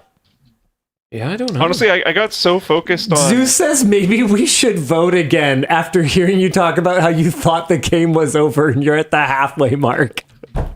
Well, I'm not looking stuff up. I'm trying to and honestly, it hit a lull there the last time I was playing. Yeah. It's cooking again. The game's fun again right now. How many characters do you have in the World of Ruin? I'd have to load it up. Okay. You have more than one, though. Do you have, do you have Terra? Yeah. Oh, okay. You're moving pretty good then. He's moving pretty good, boys. I will say that I definitely hit a lull again to the point where I just haven't played it again after where you are. Oh, yeah. Dang. Okay. With most of the party with a game assembled in this the World of long, Ruin. It's such a long game. With a game this long, it makes sense that there'd be multiple lull points. The only thing I'm not really enjoying right now is that it feels like it has man, it's a great game. I need to be very clear about that before I complain about anything. It's fantastic. But if I played this game at the same time that you did, this would probably be in my top 3 all time. I'm not surprised. It is good. It hasn't aged perfectly. Yeah. And I think one of the things that has made it not age perfectly is it came from an era where people would in a review of a game, people would include the estimated completion time. And if it was too short, they'd complain. People would rate it lowly. And you know what? Which was dumb. Dude, that is something we never touch on when we discuss the cost of games over time. Because back when we were buying games for 60, 70 US dollars, but it was the mid 90s, games were fucking expensive. I don't think I knew anyone as a kid who had more than half a dozen games in their library for a given console. So your game needed to be long so you could get a lot of value. By the time you had 5 games, you had literally spent more than you spent on the console and controllers on the game titles, right? That was the dynamic. Whereas now we treat games like they're just disposable, you know? Oh yeah, I tried that game, I didn't really like it. I played it for too long to get a Steam refund, so whatever. But it was $8 in the Steam summer sale, so who cares? Yeah. You know? Yeah. It's a totally different mentality. Yeah, having more than 4 or 5 games was pretty surprising. Because I remember people would do a lot of trade-ins and stuff back then too, because things were so expensive. Oh no! Or you trade with your buddies or whatever. People say you'll love Expedition 33. Yeah, I'm not going to play it right now because I need to finish Fantasy 6, but I wish listed it because it looks really cool. Yeah, I think you got time, Luke. I haven't finished re-whiting the wheels yet. After I do that, I have to pink the wheels. After I do that, I have to mask the wheels. Then I have to black them. Then I have to clear coat them. And I was legitimately worried you're going to be done on this show. Dude, he has to start again. Dude, no. And the scariest part of the whole thing is still coming. Because the frame, which I did pink ages ago, I never did the pearl on. So it's been sitting there for about a year with just pink on it. So I have to clean it, I have to tack cloth it, and then I have to, oh my God, I hope I succeed at this, do my very first pearl coat. I haven't pearled anything yet. So there's plenty of time for me to screw up and have to go back to square one on any number of different parts. I am many, many, many hours from completion on this. Yeah, Poll's just about done. The one thing I'm kind of noticing is just the kind of Hey, I gained 15 points bits. in the polls though. Sorry, I'm listening. The time wasty bits. The grind? The grind. And I mean that's a classic. You're coming up on thing, some grind-tastic parts, I'll tell you that much. Gotcha. Okay. Some of the spells that have 1x growth rate and stuff. And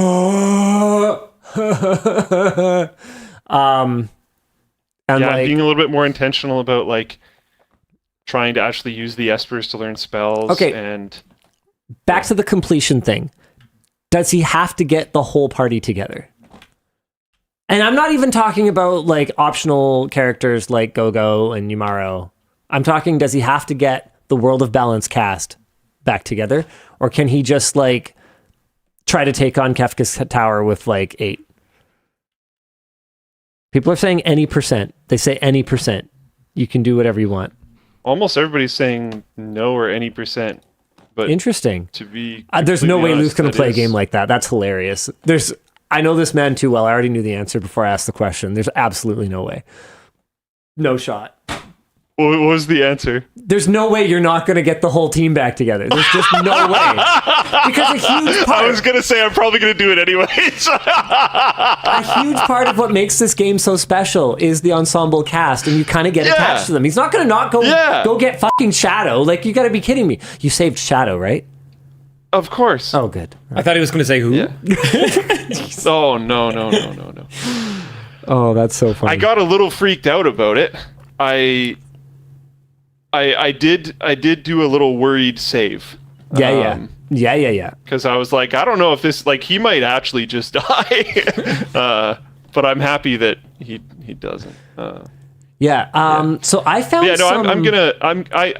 the whole chat said any percent or no, but honestly, I'm gonna go get everyone. So it doesn't really make a difference for me because I'm planning on trying to get everybody. I didn't actually, that was I don't care, to be clear, but that's a minor spoiler because I didn't know if everyone was okay. We should probably do sponsors. Dan's had to sign up for like 40 minutes. Yeah, we're just about in WAN After Dark, actually. Everyone knows I love sandals, but they just can't offer the same functionality as our sponsor, Vessi. Their shoes are breathable, lightweight, and most importantly, they help keep your socks dry. Oh, and of course, they are more fashionable than sandals. I mean, subjective, but sure. Their weekend sneakers aren't just great for day-to-day activities either. I actually wore them during my Asia trip not that long ago. Oh, look at that. Dennis has me wearing my shoes in the rain. That's me. Oh my goodness. It rained so hard that day. That was at Universal Studios. Anywho, we're going to Taiwan for Computex next week, and Dennis even bought another pair last minute as a gift for his mom. Look at that. Did he really? So he did. What a guy. He's worn them everywhere, from strolling through Thailand to racking up 20,000 steps a day in Tokyo. With a thicker, cushioned midsole and a relaxed fit, they are perfect for a long walk. So pack smarter and travel better with Vessi. Visit Vessi.com/WAN Show now for 15% off your first pair at checkout and start exploring with confidence. The show is also brought to you by DeleteMe. Did you know a piece of you might have been sold online? I'm talking about your data, your address, phone number, email, and even details about your loved ones. Well, don't let data brokers cash in on your personal information. Our sponsor, DeleteMe, can help remove your data from hundreds of these data brokers. Their team of experts tracks down your information and gets it wiped from these sites.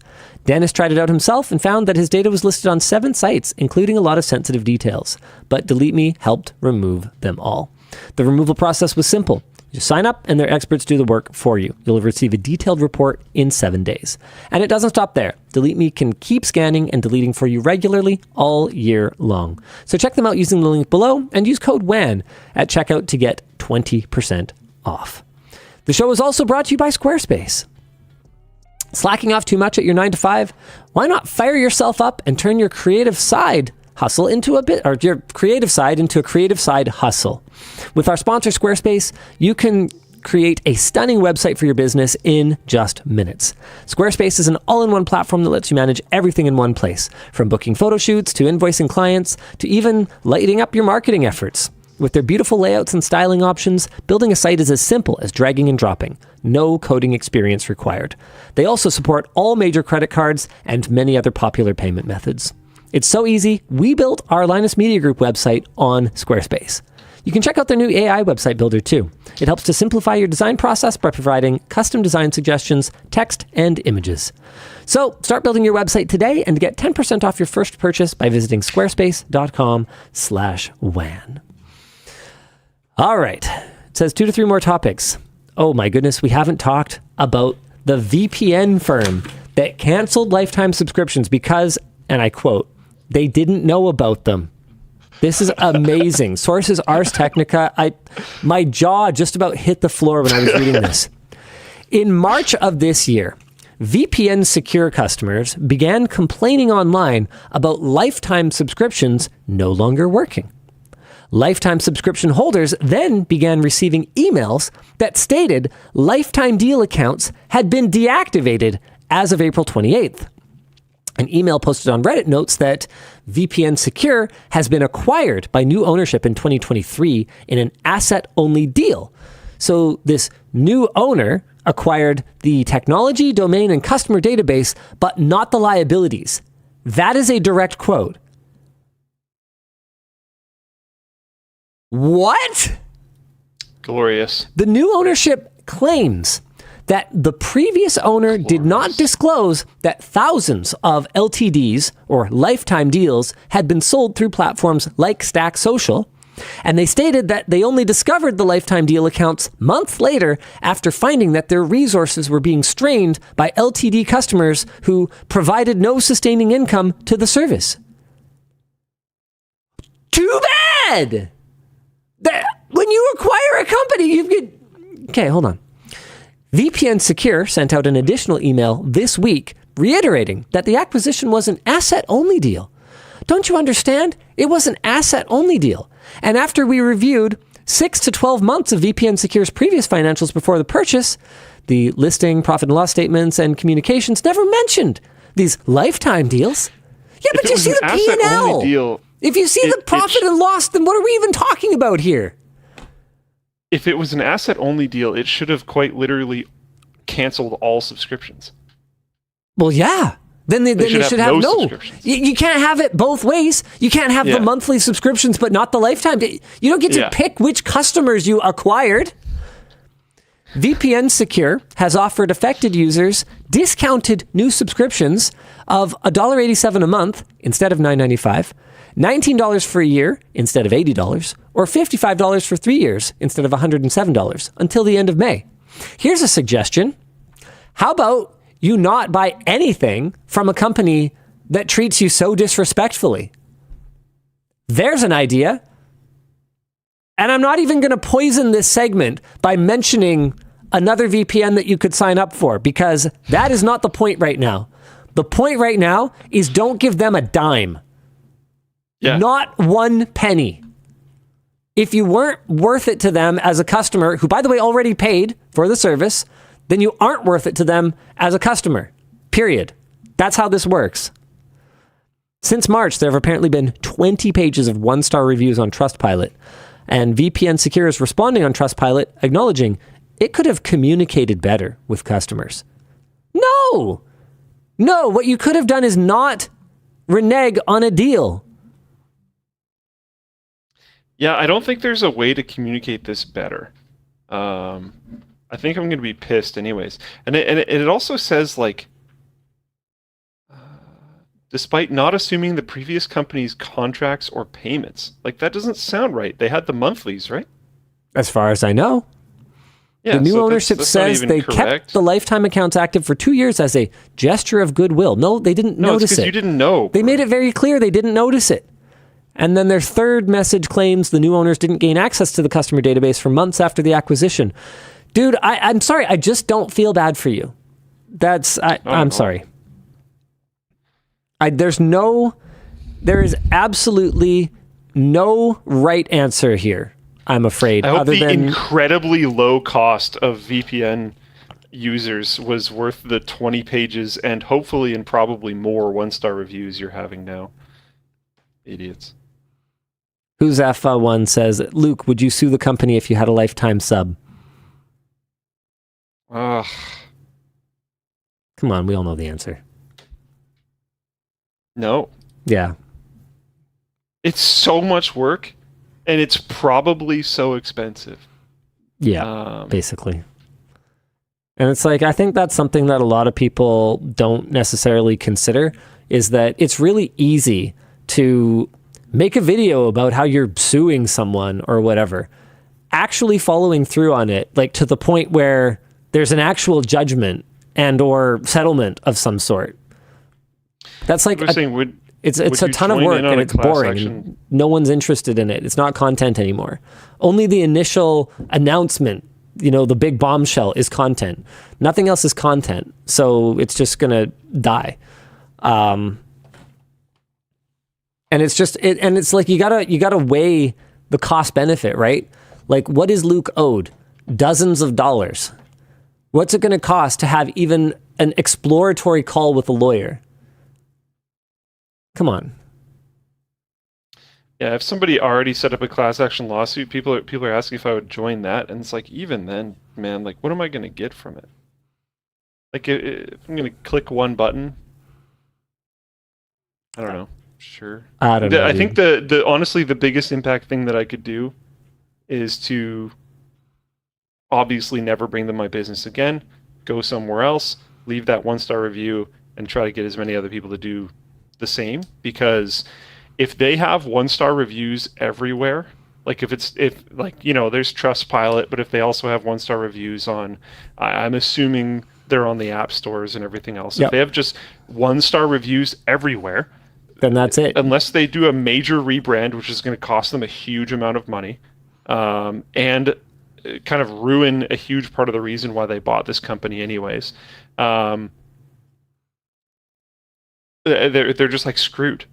There's so many VPNs out there. People aren't going to just go to the 1-star one constantly. People are talking about small claims court.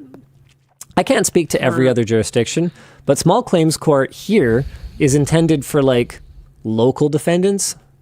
Like I can't take some like Israeli or Chinese company to small claims court. Like that. Come on. They would have. Under what authority am I going to summon them to the courthouse? Like that's the thing, right? Like it's not happening. Anyway. Someone says in the US you can. Okay, well, that's great. And I wish you luck with that. But yeah, here it's woefully impractical. Yeah, I don't know nice voice crack. I don't know the country lines thing. Like we're only going to be aware of our local stuff, and even then, barely. Yeah. If I'm being completely honest. Inception Bois says, if they don't show up, then the judge sides with you in small claims court. Yeah, that's nice, but so what? How am I going to actually get anything from them? Is the judge also going to like get on a plane and go to their headquarters and like rough them up if they don't pay it? Definitely going to go get my what are we? It's not actually that simple to actually get the money out of someone that supposedly has lost in small claims court. All right. What else? What else we got this week? Do we want to talk about some good news? Yeah. This is so cool. Here, I'm gonna fire up the promo that Philips did. Let's go. This is like, dude, how is a company this big doing something this cool? I was stunned, to be honest. Is this real? This is real. That is incredible. This is real. Fixables. Dude, they partnered with Prusa. This was the point of 3D printing when it was first like coming onto the scene like a decade ago. Dude.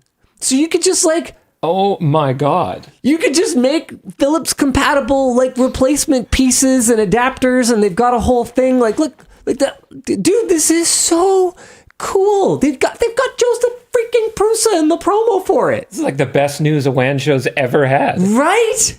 This is genuinely incredibly cool. They will have my business for this reason. 30 years ago, yeah. Dude, I don't know anything. I don't not know anything. I don't know much about Philips, right? In the last, 10 years, what have they done that's been on my radar? They have overpriced light bulbs. I don't know. They have like... Oh, we use them here. The WAN set has the Philips Hue. Sure. Right, but like have they done anything that has even remotely seemed this cool that has shown up on your guys' radar in the last decade? Definitely not.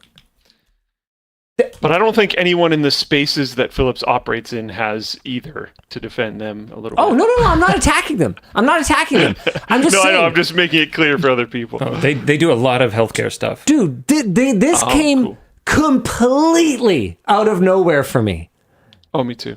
And I was so excited to see this that I don't really know what else to say other than this is super cool. So they've teamed up with Prusa Research to launch Philips Fixables, aiming to encourage self-repair of Philips products using 3D printed replacement components, which will be available on printables.com. Philips will include recommended print settings to ensure that your 3D printed parts are sturdy enough to be a long-term solution.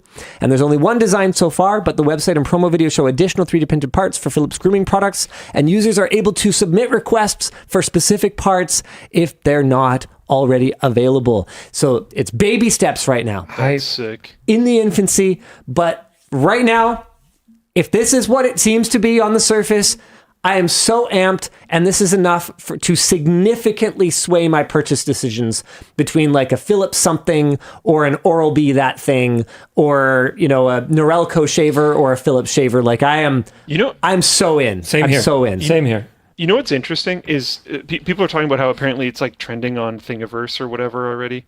I wonder if this could be an interesting way to inform like product development, because if you see that one part in comparison to all the other ones that you're offering, if they don't like mind this for data really often, they're crazy. Yeah, you're like, wow, this one part seems to be breaking a lot. Let's re-engineer that a little bit on the next model and make it better Or in the like future. everyone and their dog prints a number 5.5. You know, buzz cut Maybe guard. we should add that. That should be in the standard kit. You know, dude, this is cash money, or I hope it is. That's so killer. This kind of behavior should absolutely be rewarded. It will affect my purchase decisions easily. If there's a Philips equivalent to something else, I'm reaching for the Philips. Panda says Philips is Norelco. Lol. Okay, well, fine. Branding works then. I guess they've indoctrinated me. Someone in Floatplane chat also said that they're in the market for a new beard trimmer and they're going to get a Philips one now because of it. This is where, you know, voting with your wallet works both ways, right? Yeah. And I hate how often it has to be like a negative message. This is exciting.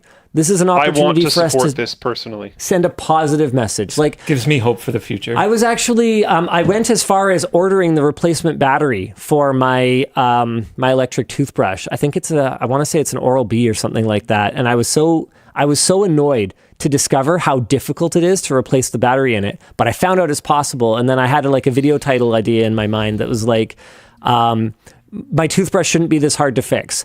And the idea was I was going to do like a handful of little fixes around the house that were like rejuvenating things. And then we did that sponsored thing with, what's their nuts? Lifen or something like that. And I started using that toothbrush, and then I got distracted by some other shiny video project. And then we never ended up doing the video.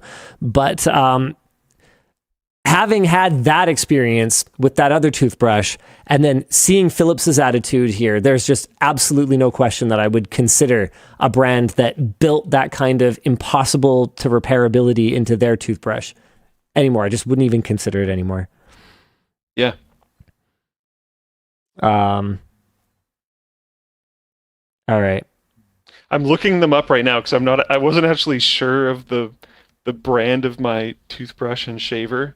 And I guess I'm already in the Philips ecosystem, so there's not a ton more I can do. All right, let's go. But hey, they'll have continued purchases for me, I guess, over time. Well, I mean, we're in a unique position where there's definitely things that we can do, you know? Yeah. So at least there's that. So, you know, back to the VPN thing and this, you know, we could talk about it on the WAN Show. Yeah. That hopefully makes a difference. All right, what else? What else we got this week?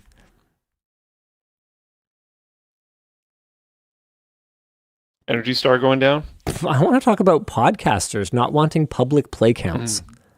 Spotify. This is funny to me. Spotify has responded to podcaster backlash over the plays feature that was announced last week.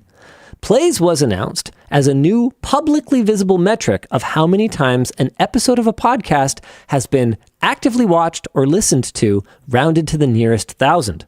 Spotify said this would help users attract new audiences, but podcasters were quick to criticize the feature, with most feeling that plays would give additional promotion to podcasts that already have large audiences and make small shows less appealing to new listeners.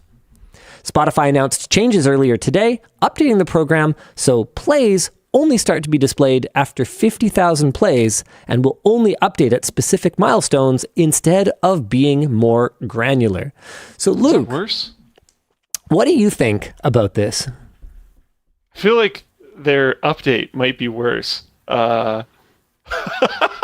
Because now people are just going to see Look at all the low 50,000 and ones. above and discard everything else, which is like so bad. Wow, yeah, I feel like that's like the worst pivot they could have almost possibly done. I feel like in a weird way, I'm not super surprised that some podcasters don't want to show the play count. Yeah. I've got so many thoughts about that, but yes, carry on. Yeah, I mean, a lot of that comes down to podcast ad rates being like super, super high for some reason compared to any other form of media, which I've never understood. And now I'm wondering if it's because play counts are hidden. As far as I can tell, the entire model for podcast advertising, which, yes, to your point, commands an astonishing CPM compared to video, which makes no sense to me. Absolutely no sense. The only difference, as far as I can tell, and the reason that podcasting commands this extremely high rate is that it has this air of like exclusivity, or not exclusivity, but like professionalism / old media that it has somehow carried over from the radio days, and a lot of relationships with radio advertisers moved into the podcasting space. And because it uses a lot of the same bullshit metrics that newspapers and magazines and radio did to calculate their reach. So podcasting advertisers, as far as I can tell, have just been bamboozled for years and years and years into paying rates that make absolutely no sense as far as I can tell. Like I have seen the numbers that agencies have floated by us for what they think a podcast that is equivalently sized to the WAN Show might be able to bring in. And I'm looking at it going like, this is more than we do in AdSense, sponsor integrations, and like merch sales. Like what is even going on right now? But it's very, very old media, the way that the podcasting advertising space works. And I guarantee you, the last thing they want is transparency in terms of seeing how many people are actually listening to any of this. And it's something that I've tried to figure out multiple times, because every once in a while I will have someone reach out and invite me onto their podcast. And one of the things that I will try to figure out is, and like, look, I'm not trying to be rude or anything, but is this a real podcast? You know? Or is this just like a dude and his friend who bought a snowball and this is like their first episode? Like, Which happens. I'm trying to do a little bit of due diligence to make sure that I am optimizing my time. And you know, so I have done interview requests with very, very small publications in the past, and I have turned down very big ones. It's not a hard and fast rule. It's not just like, oh, well, like, are you big enough? Or but it's not like that. But I also like to do my due diligence, because there have been times when I've collaborated with people and not done due diligence in the past that haven't worked out so great. So basically, there have been multiple times that I've kind of sat down and I've looked at a podcast and I've gone, okay, is anybody actually listening to this? It is flipping impossible to tell how big one podcast is compared to another one, unless it's like, you know, the top ranked, you know, handful per category or per country or whatever. Like, there are some metrics, but even then, it is tough to know which ones are relevant.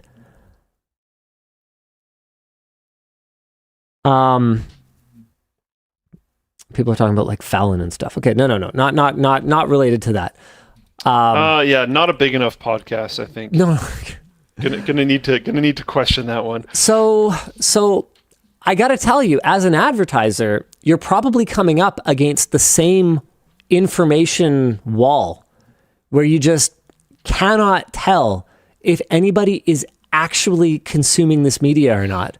And what I suspect is that the vast majority of podcasts are just part of a roster of podcasts, or like a bundle of podcasts that are being sold by agencies, some of which are performing, but most of which absolutely fucking nobody is listening to, and do not want anybody to know that nobody is listening to it. It's also extremely easy to, these days, and it has been for a while now, probably 4 years, 5 years maybe. It's been extremely easy to make a very professional looking and honestly decently professional sounding podcast. Yeah. With some of the So why can't we do solutions it? that are out there. You put that, Linus, you, that's some mean. people were, Listen to Luke today. That's not some my people fault. were, I didn't blame you. You took it some personally. people were, some my people were job. copying the Joe Rogan setup for a while. These days it seems to be more of the Andrew Huberman one, where it's that like spaced out wooden slat wall with the black behind it. They're all like sitting on a And then you couch have a next to very each plain table, and then you have two like SM7Bs. And if you can buy that and a 2 mic audio interface, which you can do because of the Roadcasters, like everything's kind of like solved for people now. Yeah. Elgato can get you your lights and things really quickly and easily. Yep. Like when we were first doing this, it was weird, complicated, steal things from the audio industry, try to make it work science. And now it's or, if you spend a actual few training, grand, which we you're didn't in. have. yeah. And if you have a tiny bedroom or a tiny room, it's much easier to treat, you know? Yeah. And if you don't do video, Oh, easy. Yeah. But even what my point is, even doing the video side, which is I think there's something there. A lot of these smaller podcasts have been doing video these days, and I think it's on purpose. And I think it's because you can achieve that professional look quite easily. And then if you can get in one of these bundles, or if you can make yourself look professional or whatever, if you can pay to have a very reputable guest come on, even if you're not getting a ton of views, if you can get some clips from it, if you can get whatever else, you can make yourself look very popular. There was some proof not that long ago that people were making fake podcasts and using that to promote products. I don't know if you've heard about this, but they would make these podcast-looking sets with the wooden slats in the background, with the black behind the wooden slats, maybe a fake little IKEA plant, the SM7Bs, wooden table, people facing each other. It wouldn't even be a real podcast. It would just be two people talking about like, yeah, this thing like changed my life, whatever, blah, blah, blah, blah, blah. And it would look like a discussion, but it was a shadow advertisement. It's fake influencers pretending that they're having a podcast and they're just naturally talking about something, but they're not. They're advertising very specifically for a product. That was a huge thing for a while. That became a thing because achieving this professional looking podcast look became relatively, I know I'm saying cheap when it's a few $1,000s, but relatively cheap and easy. For how much money you can gain back from it, cheap. Exactly. Yeah. That's wild. People saying you see that a lot on TikTok. Yeah, I don't know. I don't use TikTok, but I know that was a thing for quite a while. I'm not surprised it's still a thing. And when you know that the barrier of entry is that low, if you can use that low barrier of entry to get into the podcasting space and then hide under a non-reported play count, like I promise you, people are gaming that system. I would bet very solid cash that people would be gaming that system. Anyway, as someone who has had to claw my way for every bit of recognition, do you have any idea how hard it was to sell sponsorships against YouTube videos 13 years ago. Well, especially when you were effectively the first one doing it. Do you have any idea how hard that was? And like the craziest part to me back in the day was like I had metrics. And I'm up against these guys that have no metrics. As far as I can tell, nobody is actually watching any of it. And I see the kinds of deals and budgets that they're getting, and I'm just like, this is insane. Yep. Just completely stop writing their checks, sign them over to me, and immediately watch your ROI go up. But it took a decade. It took a decade for people to figure it out, and a lot of them still haven't. So as someone who had to actually have all of my performance completely transparent to every brand and every viewer that I've ever engaged with, every collaborator that I've ever worked with, I support it. Put play counts on it. Yeah. I've got our podcast metrics here if you want any insight or you want me to share any insight. But are they real? Who knows? Do they report them properly? We don't get a ton on the listening side, which is... We do. We get 75% over the video side of our Spotify. I actually have no idea what our podcast numbers are. Sorry, Dan, are you talking about them right now? Yeah, Sorry, do you have a guess? How many That's a lot higher than I thought. How many streams have we done this year? Like WAN Show streams? This year. I mean, like Spotify like podcast. 20 or whatever. Oh, sorry. How many streams on streams, views, downloads? There's kind of a complicated way to categorize them. We've had about 20 episodes, right? And then every episode does anywhere from 500,000 to 750,000 on YouTube. Generally, we had kind of a rough week last week, and I think this week's going to be pretty rough. I think we did not nail the title of this one, but whatever, we do our best. So that would be 10 million or whatever on YouTube. So let's say. I literally have no idea. Let's say Spotify. I don't know. I don't even subscribe to Spotify. I don't even use Remember, podcast goes out to everywhere where there is podcast. Sure. Podcast is like a really cool format. 2 million. Last week's going to land 2 million, almost exactly. 2 million streams. Oh, okay. Yeah. It was very bang on. Okay. Well, then that's fine, I guess. And like a quarter of that are watching because we do video for Spotify. Oh, okay. I didn't even know you could do that. Makes my life so much easier. Not a lot of people do. It was a new feature that they were testing for a while. So 75% listen, about 25% seem to watch. Huh. That might be a Spotify only thing, and podcasts go to literally anywhere. Like it goes on iTunes or anywhere because it's RSS feed based. And that's a funny thing because then super cool. That makes us a really big YouTube tech live stream. But actually one of the largest podcasts. Oh. See, that's the thing. These numbers are so small to me. I just assumed that we're a small podcast. It's very interesting. No, we're one of the large ones. I think because of the barrier for entry is so low now. And like most people aren't doing what we do, which is the bad way to do it, which is just record it live and then send it without doing any mastering pass at all. Yeah, whatever. So we try our best. Do we though? Yeah. No. Yeah. How much more money do you want to spend on this? We could make it. No, we don't want to. We don't want to try our best. No, you don't. We're not trying our best, and we don't want to. You do not want to. It will cost you an arm and a leg.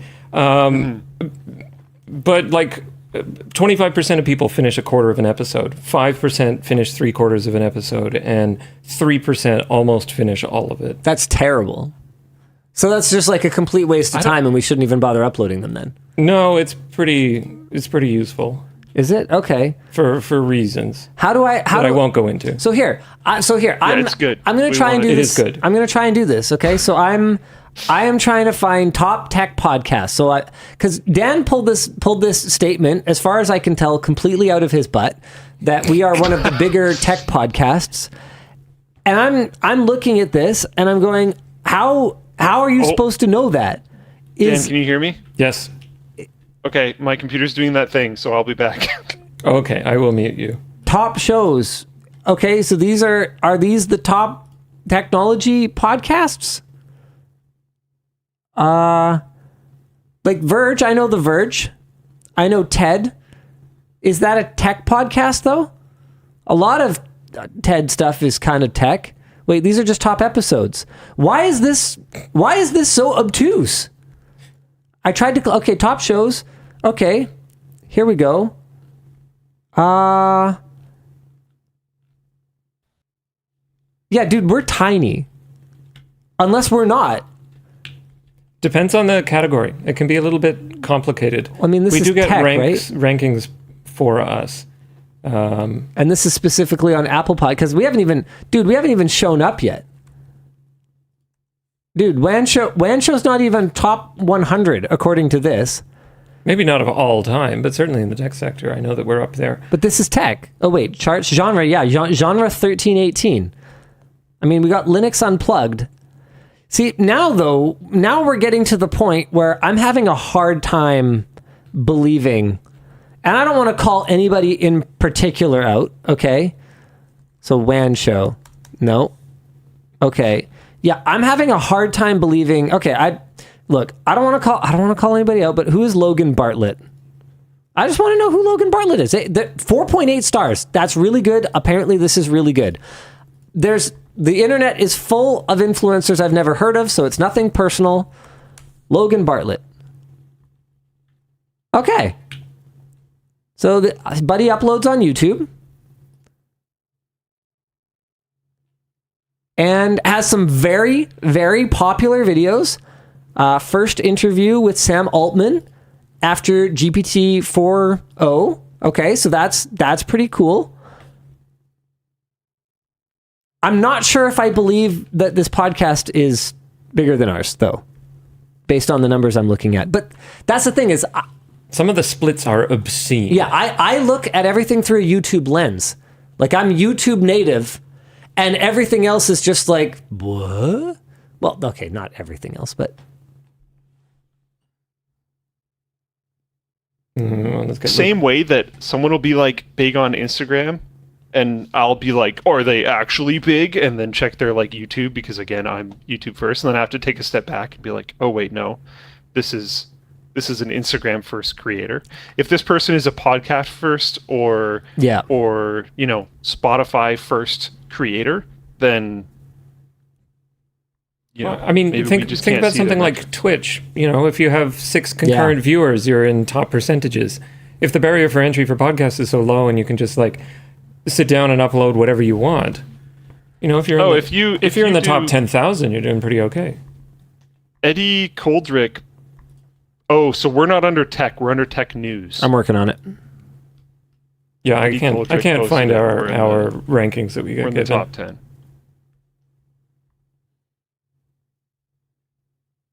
And there's also Tech News the funny US, thing is, Tech News UK, that sort of thing. I haven't heard of some of the other things that are in the top 10. Yeah, I think we talked about this ages ago, if you remember when we were starting into this. Like, who are these people? And they're more popular by us by like a large margin. I pretty much guarantee you that a lot of them say the same thing about us. Oh, I'm sure. Oh, absolutely. I'm 100% sure. Who the heck are these guys? I mean, their show isn't even professional. Look at this. Yeah, this is terrible. Garbage. This is actual trash. Actual dumpster fire.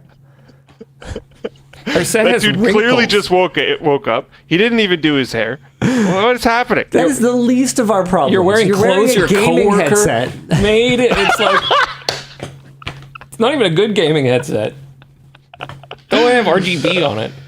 Oh man. Okay. Yeah, no mastering pass on the audio. A lot of podcasts, like if there I have is to do no a real-time video, master. It's awful. if you're only listening to the audio, it's nice to have it actually like sound good. We are number 6 after cybersecurity headlines, Babbage, Cyberwire Daily, 404 Media, them I know, and the tech news briefing from the Wall Street Journal. And they are way bigger.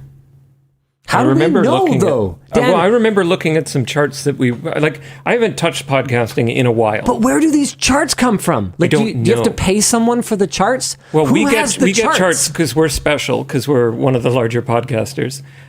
Wait, whoa. As a larger podcaster, you get intel on the other podcasters, but that's not available publicly? Theirs? I get I don't know. I remember. That's wild. I remember getting a weekly digest email that said that we're better, and it that's it's your so Billboard stupid. 100. Everyone should have access to that. I mean, charitable. There we are.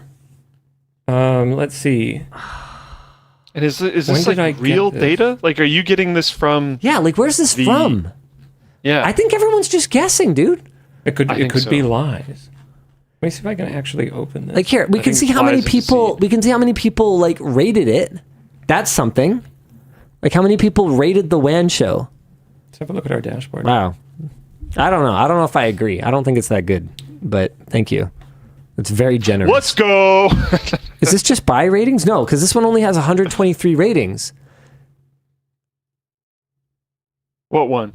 The cybersecurity Okay, because I'm headlines. not super surprised because that has like the most generic name and profile photo. Yeah, but in the apparently world. they're bigger, but they also upload daily. Oh, So that's a daily podcast. So that's a volume game and a half right there. I could see following that though. Yeah, for sure. Cybersecurity daily. Like how many Comes to you in audio, episodes so you are can there? listen to it on the way to work. Whoa. Like I could absolutely see 1,400 episodes. So this is one I got from last year Yeah, because okay. I think they're blocked in our email thing now. Okay. But for Apple Podcasts, we're number 8 for tech news in the US, number 211 for Great Britain for news, number 7 for Great Britain for tech news, 146 in Canada for news, number 2 in Canada for tech news. That's on Apple Podcasts. Sure. I don't know. I think it's all made up, and I support more transparency. All right. There are some new Android scam protections. And this video is not out yet, but we did a collaboration with Kitboga recently that was a lot of fun and was both eye-opening and also extremely terrifying. It's not something I dedicate a lot of my brain cycles to. It's not something that I have really experienced with my aging relatives, but there are so many different angles of attack from scammers that I'd just never heard of. And he really kind of like, I don't know, he kind of red-pilled me.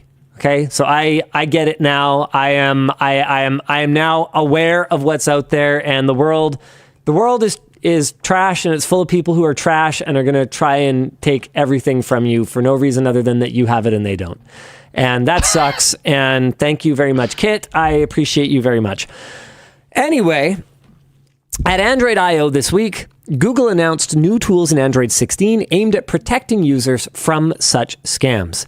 They have new in-call protections that prevent users from taking risky actions, such as granting accessibility permissions or sideloading an app for the first time if you are in call. That is super cool. That's a way for Android to stay open and allow sideloading and allow special accessibility permissions, but not allow somebody to get you to do that while you are on a phone call with them. So that seems pretty neat. If you are screen sharing during a phone call, Android will now automatically prompt you to stop sharing at the end of the call, and they're piloting a program in the UK where launching a participating banking app while screen sharing with an unknown contact will trigger a warning from Android and give you the option to end the call and stop screen sharing with one tap. Scam detection is an AI-powered tool for scam detection in text that will warn when it spots suspicious conversation patterns. And Key Verifier allows you and the person you're messaging to verify the identity of the other party through public encryption keys to help thwart imposters, e.g. SIM swaps. My only concern here is that the kinds of users who, from working with Kit on that video, seem to be targeted by these folks may not be helped that much by this. It seems like they are accustomed to a very unsophisticated, non-savvy user. Like, I was amazed at how dense we had to pretend to be in order to get them to hang up on us. Like, Luke, I asked this one guy to sing me happy birthday. Plouffe and Adam both succeeded in getting the scammer to sing them happy birthday. I asked mine, who's your daddy and what does he do? That wasn't enough to deter him. So the angle for the video, so you guys know what to expect, it's going to be a blast. I think we shot 2 videos, one for our channel, one for Kit's, I think, or both for our channel. I don't know. We did something. I think we did one for, I think the other one was for Kit's channel. Anyway, the point was I just went where they told me to go, and I was a me on camera. Anyway, so for ours, we try to make the unscammable PC. And then, the one that I think is going live on his channel is just him having us compete to see who can keep scammers on for the longest. So it's me, Ploof, Adam, and Elijah, and Kit, if I recall correctly. All 5 of us took a whack at it. I might have some of these details wrong, but the point is the shtick for it was that we don't just keep them on the phone, because honestly, that's relatively easy. You have someone off camera holding up a piece of paper with stuff you have to say, stuff that you have to insert in the conversation. So that's where some of these like wackadoodle things, who's your daddy? You have to tell them you're so lonely. No one came to my birthday party. Will you be my friend? You have to ask if their mom's single. Like just, oh, so painful. So painful. Anyway, it's going to be great. It's going to be great. Oh, that's exciting. Don't miss it. So cool, new Android scam protections. Seems like progress, but it's also hard to look at this and say anything, but like feels like too little too late, but let's see how it goes. ROG Rig Reboot is back. We are excited to announce that we have once again partnered with ASUS to give our viewers the opportunity to be flown to Linus Media Group headquarters, where they will build a PC with me on video. We are opening up to our international audience this time, so all you got to do is go to lmg.gg/rig25. Submit a video showing us why you need a rig reboot, whether your system's unable to keep up with your workflow, or you can't run demanding games, or it's just absolutely cooked. We need the details, and this is a competition that rewards creativity and originality, so make sure your video is unique and not reminiscent of previous submissions. Yes, we will know. Submission criteria, 30 to 59 seconds. Show us your current setup. Tell us why we should pick you. Again, be creative, and submissions will be open until 4:45 p.m. Pacific time, Sunday, May the 25th. Check it out. Do redeem that offer. Also, we have a Floatplane update this week.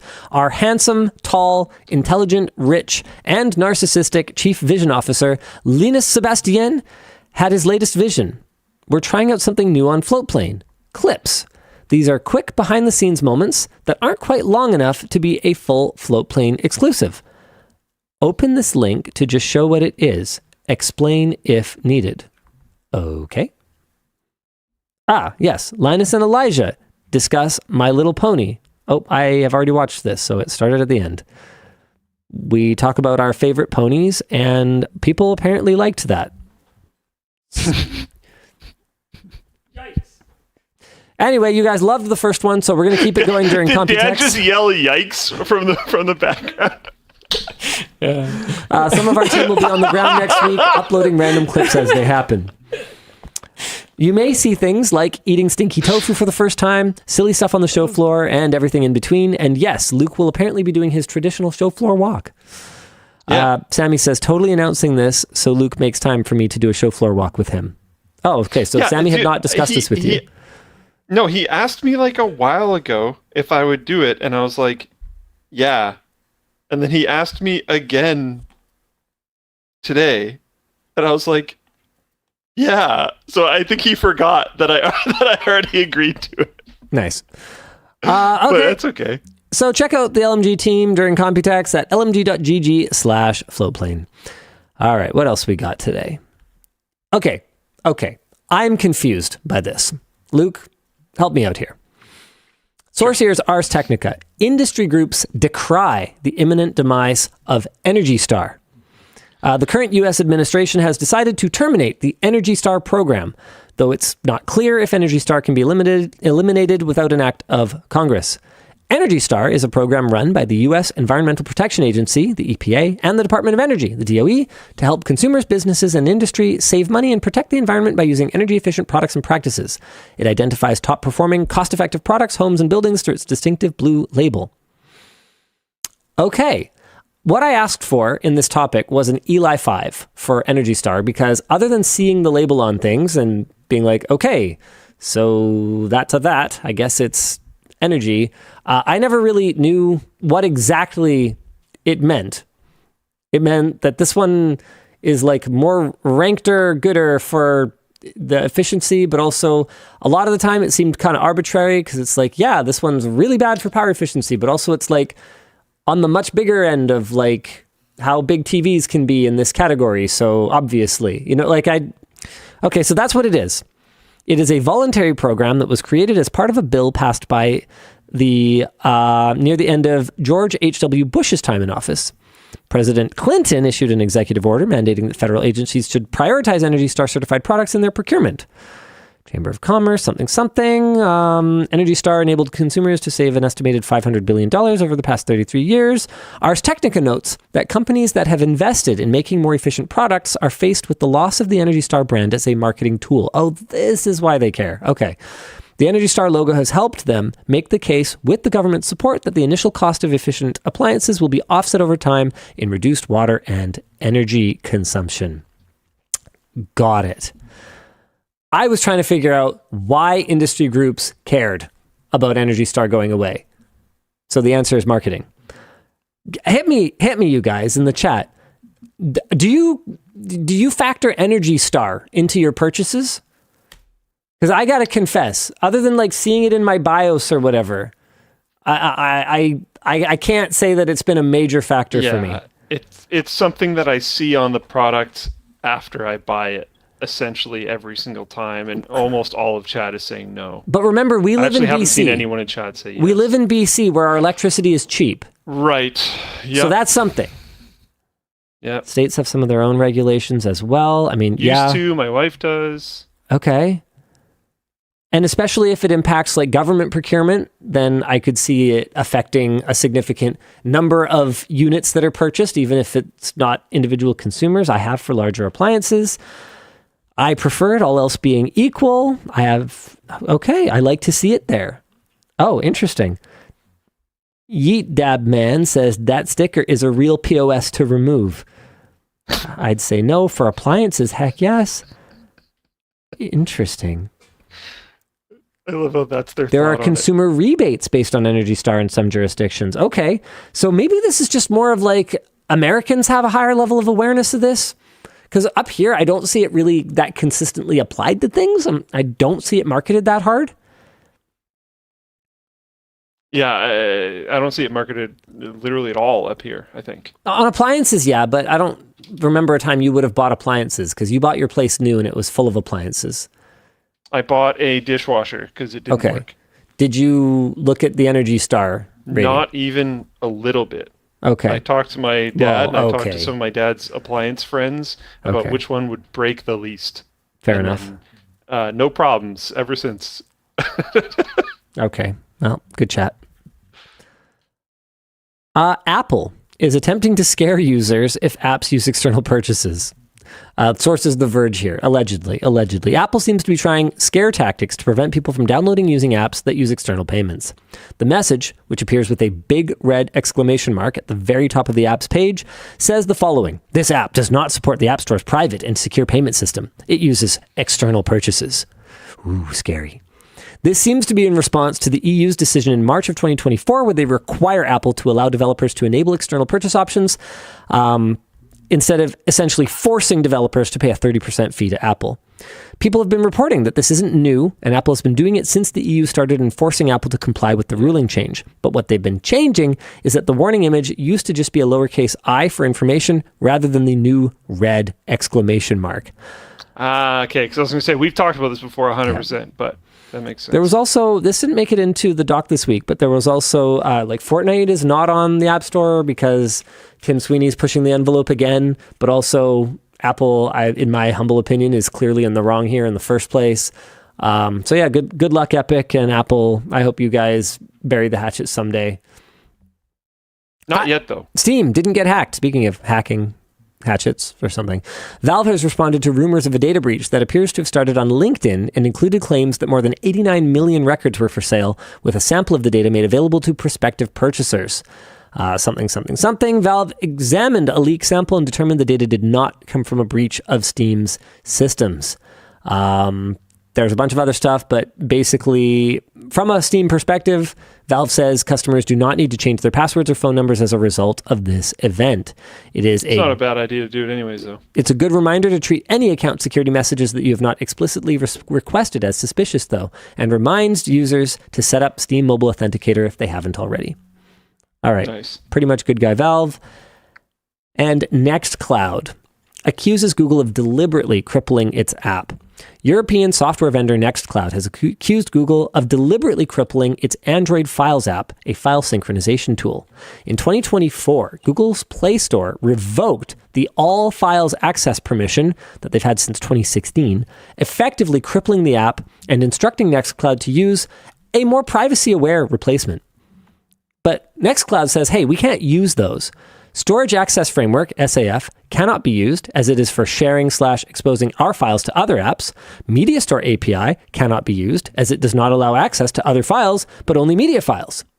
Google's developer documentation states, if you target Android 11 and declare all files access, it can affect your ability to publish and update your app on Google Play. So basically, you can't compete with Google Drive? Is that what I'm hearing? Yikes.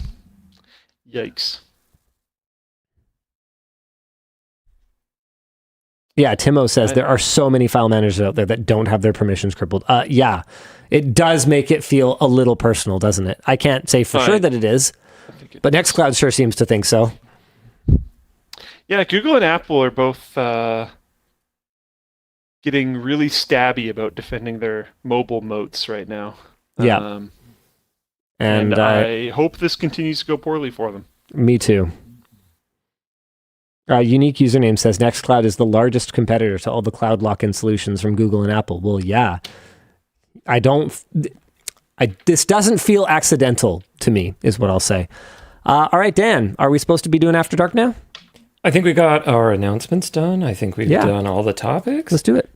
Wow. Not a ton of curated merch messages today. No, lots of people buying, what are they called? The tall sizes. Well, yeah. That makes sense. I wonder why. Because they're great. Go us. It's because they're compensating. It's true. It's true. What? For what? Not being short. Yeah. We don't get to be fabric. All the kings are short. Nobody needs just that get much to be fabric. serfs. It's harder for us to pack because our clothing takes up more space. Jamie calls me Slender Man and asks if he needs help finding my pages.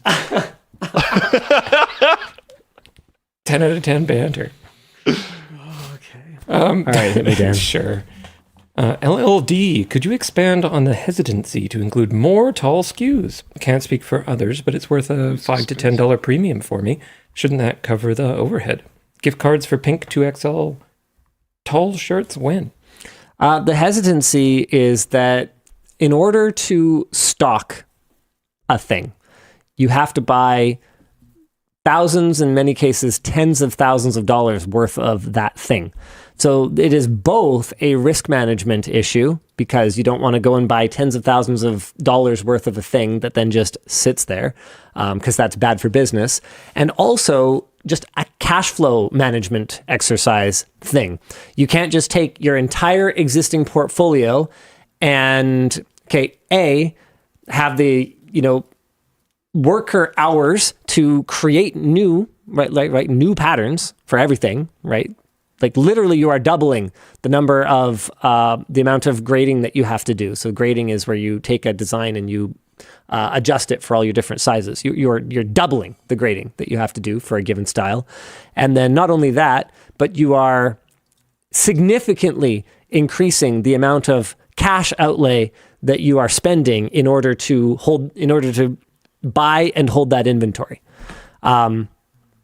It's boring. Spreadsheet accounting stuff. I don't expect people to care, but it doesn't make it not just how it is. And it's a big part of the same reason it's a big part of the reason that we also haven't just started up an EU distribution warehouse, because it's not that simple. The logistics are not that simple. the reporting and taxation and accounting and all of those things. They're just not that simple. And at the end of the day, we are still, and I can't emphasize this enough, we are still a pretty small company, right? And overall, we have like 100 plus employees. I think we're at around 100 and something right now. Is that right, Luke? I think so. I think that's roughly correct. Yeah, I think that's about right. But Creator Warehouse doesn't have 100 employees. Creator Warehouse is a tiny company.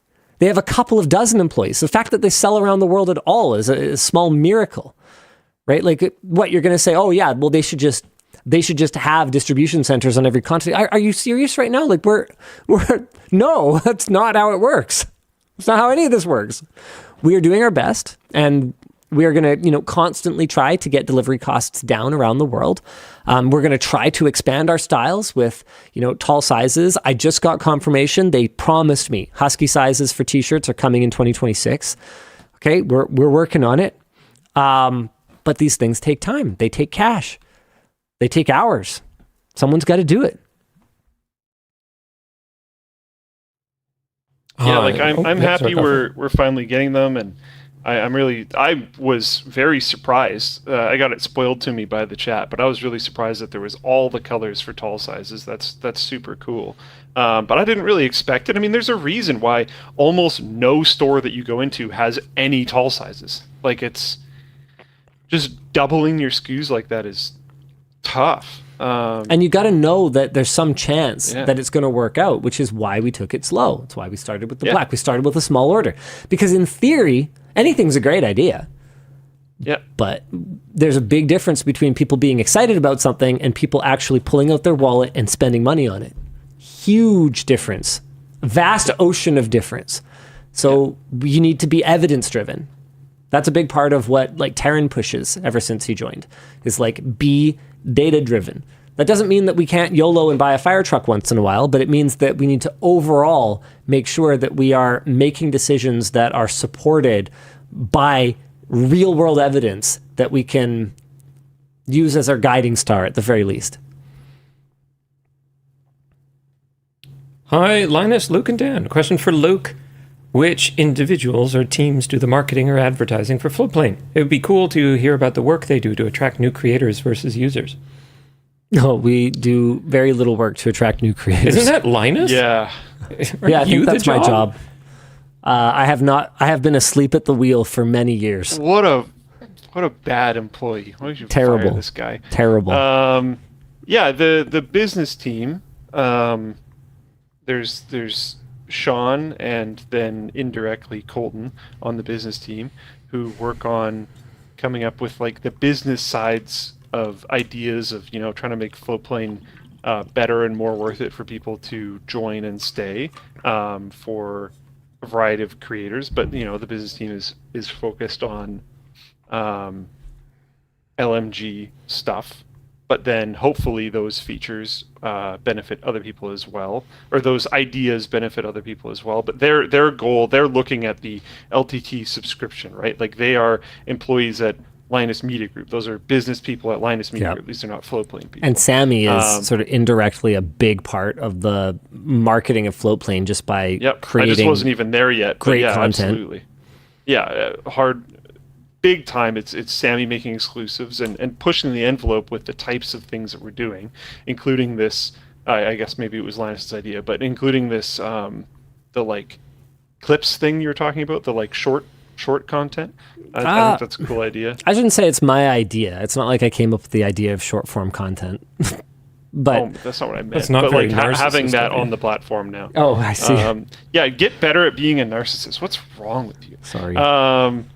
But yeah, so like that's the engines that are going for the Linus Media Group side, and we learn things from the content that LMG does and how it performs on the platforms, and then sometimes other creators ask me, effectively me, about that, and then I'll share some of that information so they can benefit from that learning as well. And then some of the work that the business team does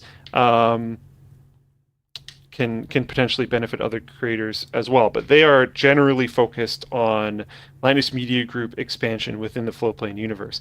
And then the Floatplane dev team essentially tries to make Floatplane better for all the creators, because the Floatplane dev team is focused on the platform as a whole. The Floatplane dev team has been very focused on that big project we've been doing for a while that has been semi-leaked but not fully leaked, and that has resulted in when the business team keeps coming to us with very, very reasonable, fairly measured requests, us going, sorry, can't do it right now, a little bit too busy. And then we've been doing that for quite a while now. So sorry, business team, but there are things that they want to do that will be good, to be clear. And we will do it eventually. But yeah, that's kind of that circle. There's Sean and Colton from the business team, and then Sammy from the content team, and then the Floatplane dev team. How about some more? Yeah, I'm just looking up this next one. This has been added to Drive. Learn more. It's like, no, I want to open it in Drive. I have my new product introductions inventory planning sheet. Isn't Drive awful? And I'm trying to. Cool. It enhanced without being blurry this time. Cool. Okay, hit me, Dan. Dear Daniel Besser, please could you ask the relevant authorities if we might be able to receive an update on the production of the pencil scribedriver? Yours faithfully, a Brit in need of a pencil. Okay, the last NPI document I have says current launch date, April 30th, 2025. What does NPI mean, Linus? New product introduction. So that didn't happen. Good job. We don't have a history of that at this company at all. In all seriousness, we are way tighter about things now, but what I'm trying to say is soon. Soon. My niece... People are kind of chanting it in Floatplane chat. Do we have anything we can say about modmat? We'll Not have yet. updates when we can. It will be ready when it is ready. And we'll update you when we're able to. Only when it is ready. My niece is having trouble finding a PC under $1,000 to play Fortnite and Roblox. Any tips on how to navigate ultra-low budget PC buying? It's hard to know the line between performance and requirements. Do I ever have tips on that? May I suggest a really great, YouTube channel. A bit of a narcissistic host. You'll have to kind of get past that whiny voice. So check this out. So Linus Tech Tips. This guy right here. Oh, he's awful. Anyway, the point is, you just go on the videos. Okay, this is they really do like clutter up with these members only videos. Anyway, the point is, you kind of scroll down and you see if there's any good ones on, making a cheap computer. Okay, you know what? I give up on that. So why don't we just use search, because the year is 2025. Linus Tech Tips cheap PC build. Here we go. Okay. Oh, here's a $500 gaming PC. Ooh, a $69 gaming PC from 2 months ago. Hey, that looks pretty good. We could try... I wouldn't build the lowest rated PC. But the ultimate $500 gaming PC from 4 months ago, that looks pretty solid. Pretty solid. Oh, you could pick a good budget gaming CPU that no one ever told you about from a month ago. Lots of really good resources here. What about the repairing? The perfect PC at... No, I wouldn't recommend that. The perfect PC at every price, though. Hey, there's a good one. Yeah. Heck yeah. I would say of these, I want to go ultimate $500 gaming PC, and then maybe you could make a couple clever upgrades. You could have a look at perfect PC at every price and then the $500 gaming PC. It's kind of somewhere in between there. Hey, WAN.dll, downsizing from 3 gaming PCs to just one with Sunshine/Moonlight. What are your thoughts on the current state of self-hosted game streaming? Super cool. If we do a tech house, which is kind of in conversation, I don't think I would run fiber optic DisplayPort and fiber USB everywhere. I think I would just go Sunshine Moonlight, run Cat 6A everywhere, and just freaking have one gaming PC and then I want to try that at thin home. clients, man. It's so cool. Have I talked to you about my issues with Sunshine Moonlight? No. I meant to talk about this on WAN Show, but I think I just completely forgot. And it's It's been a few weeks now, so I'm going to try to make sure I get all this accurate. But I was trying to set that up at home. I bought a new controller because Linus wouldn't stop harassing me. Well, about it never worked, and you my stalled controller. so many of our gaming sessions. So I got a new controller, and it comes with a little charging dock thingy. A charging It dock. doesn't come with it, but it was like really cheap. Right. So it has a cheap fine. charging dock. Yes. Yeah, and that has a dongle in it, which is nice. Okay, it's a dongle dock. Good wireless connectivity. Cool. I don't have to have it be wired anymore. Wow. Neat. This is compelling. So wait, you say this controller can charge. I can explain why that matters. It can charge on a dock and it's I can wireless. explain why it matters. But does it wirelessly charge? You know, maybe they'll come. Technically, yeah. Really? It does. With no wires? Yep. Sans wires, even.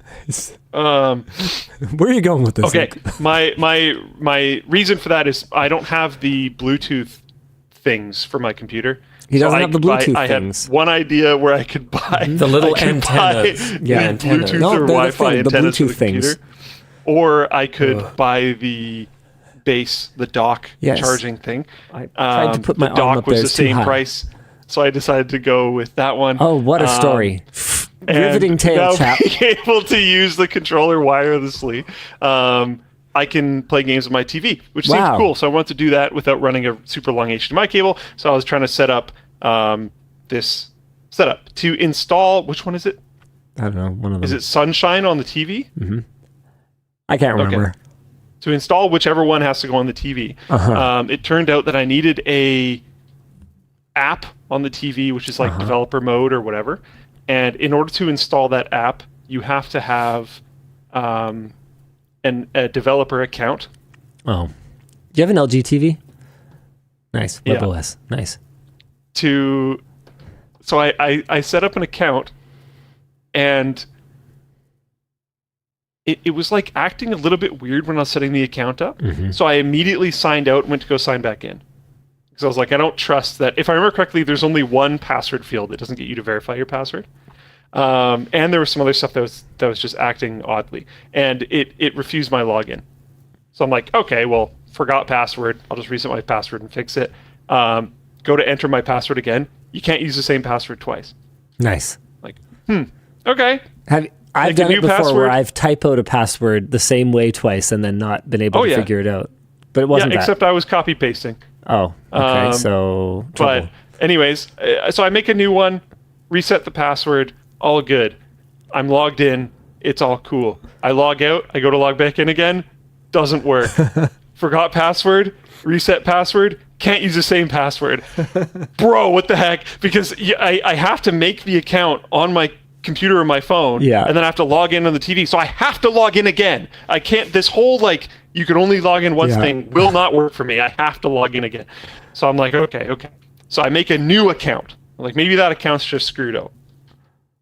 Exact same problem. Okay.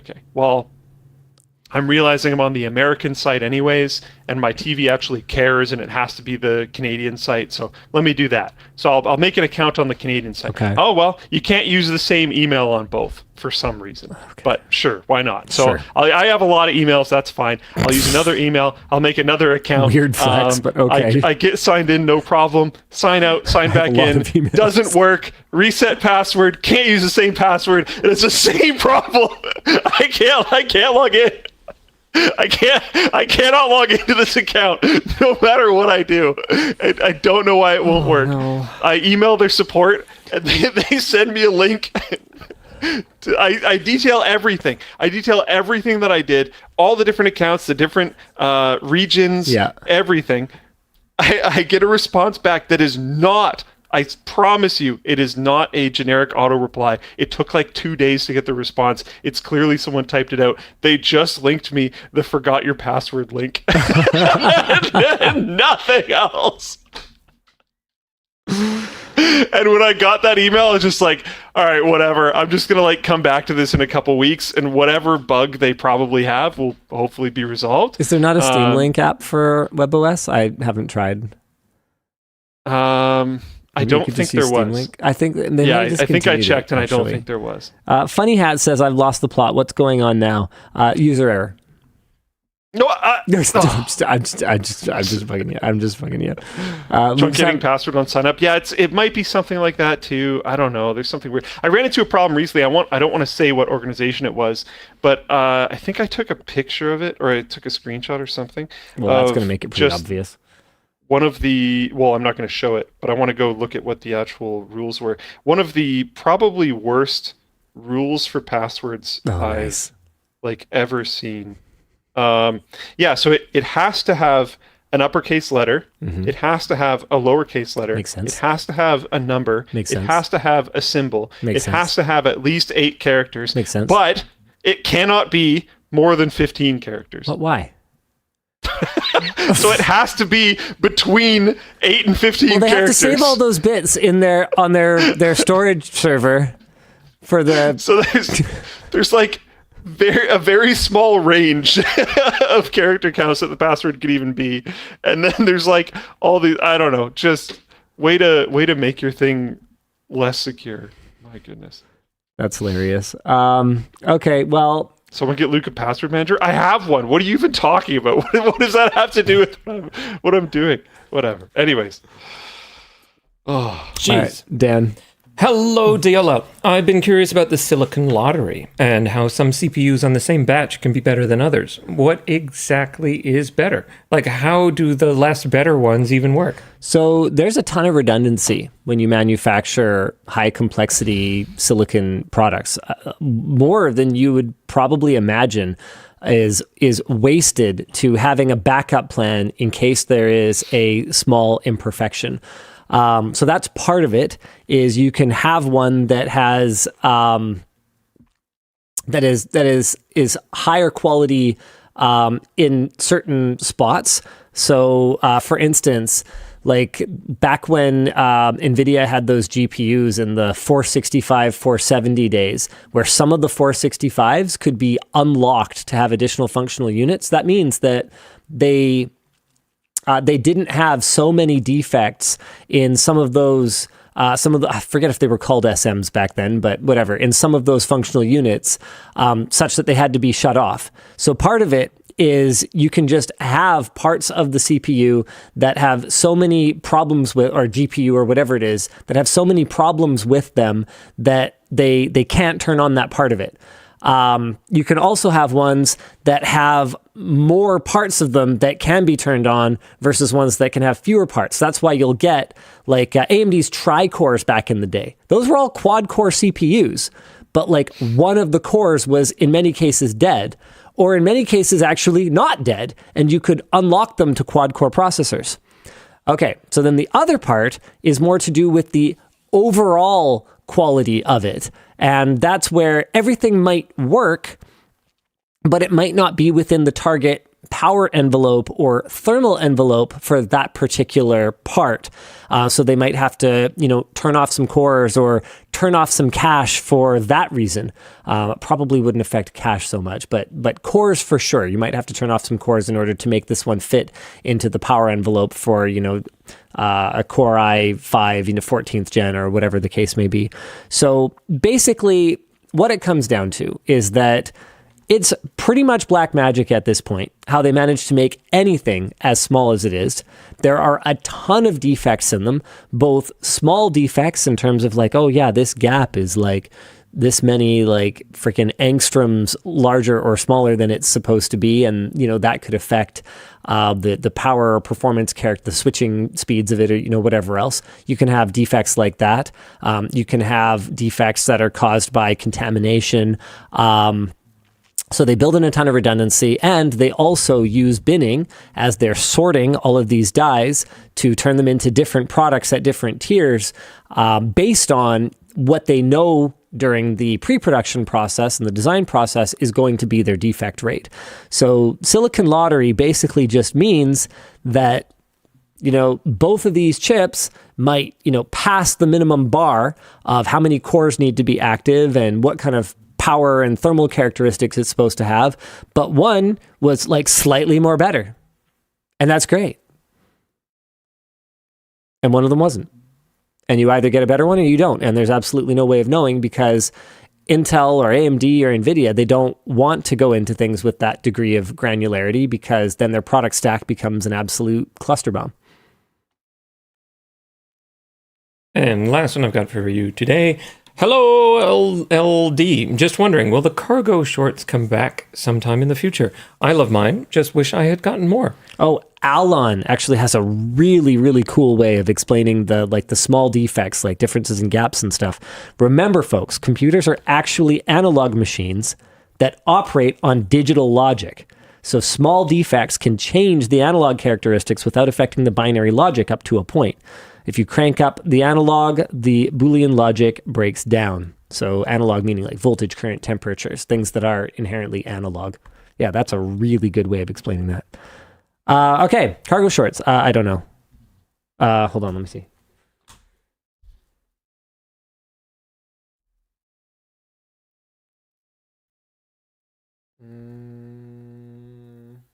Oh, that wouldn't be a new product introduction anyway, so it wouldn't be on this document. So I honestly have no idea. I'm sorry. Maybe. I think so. If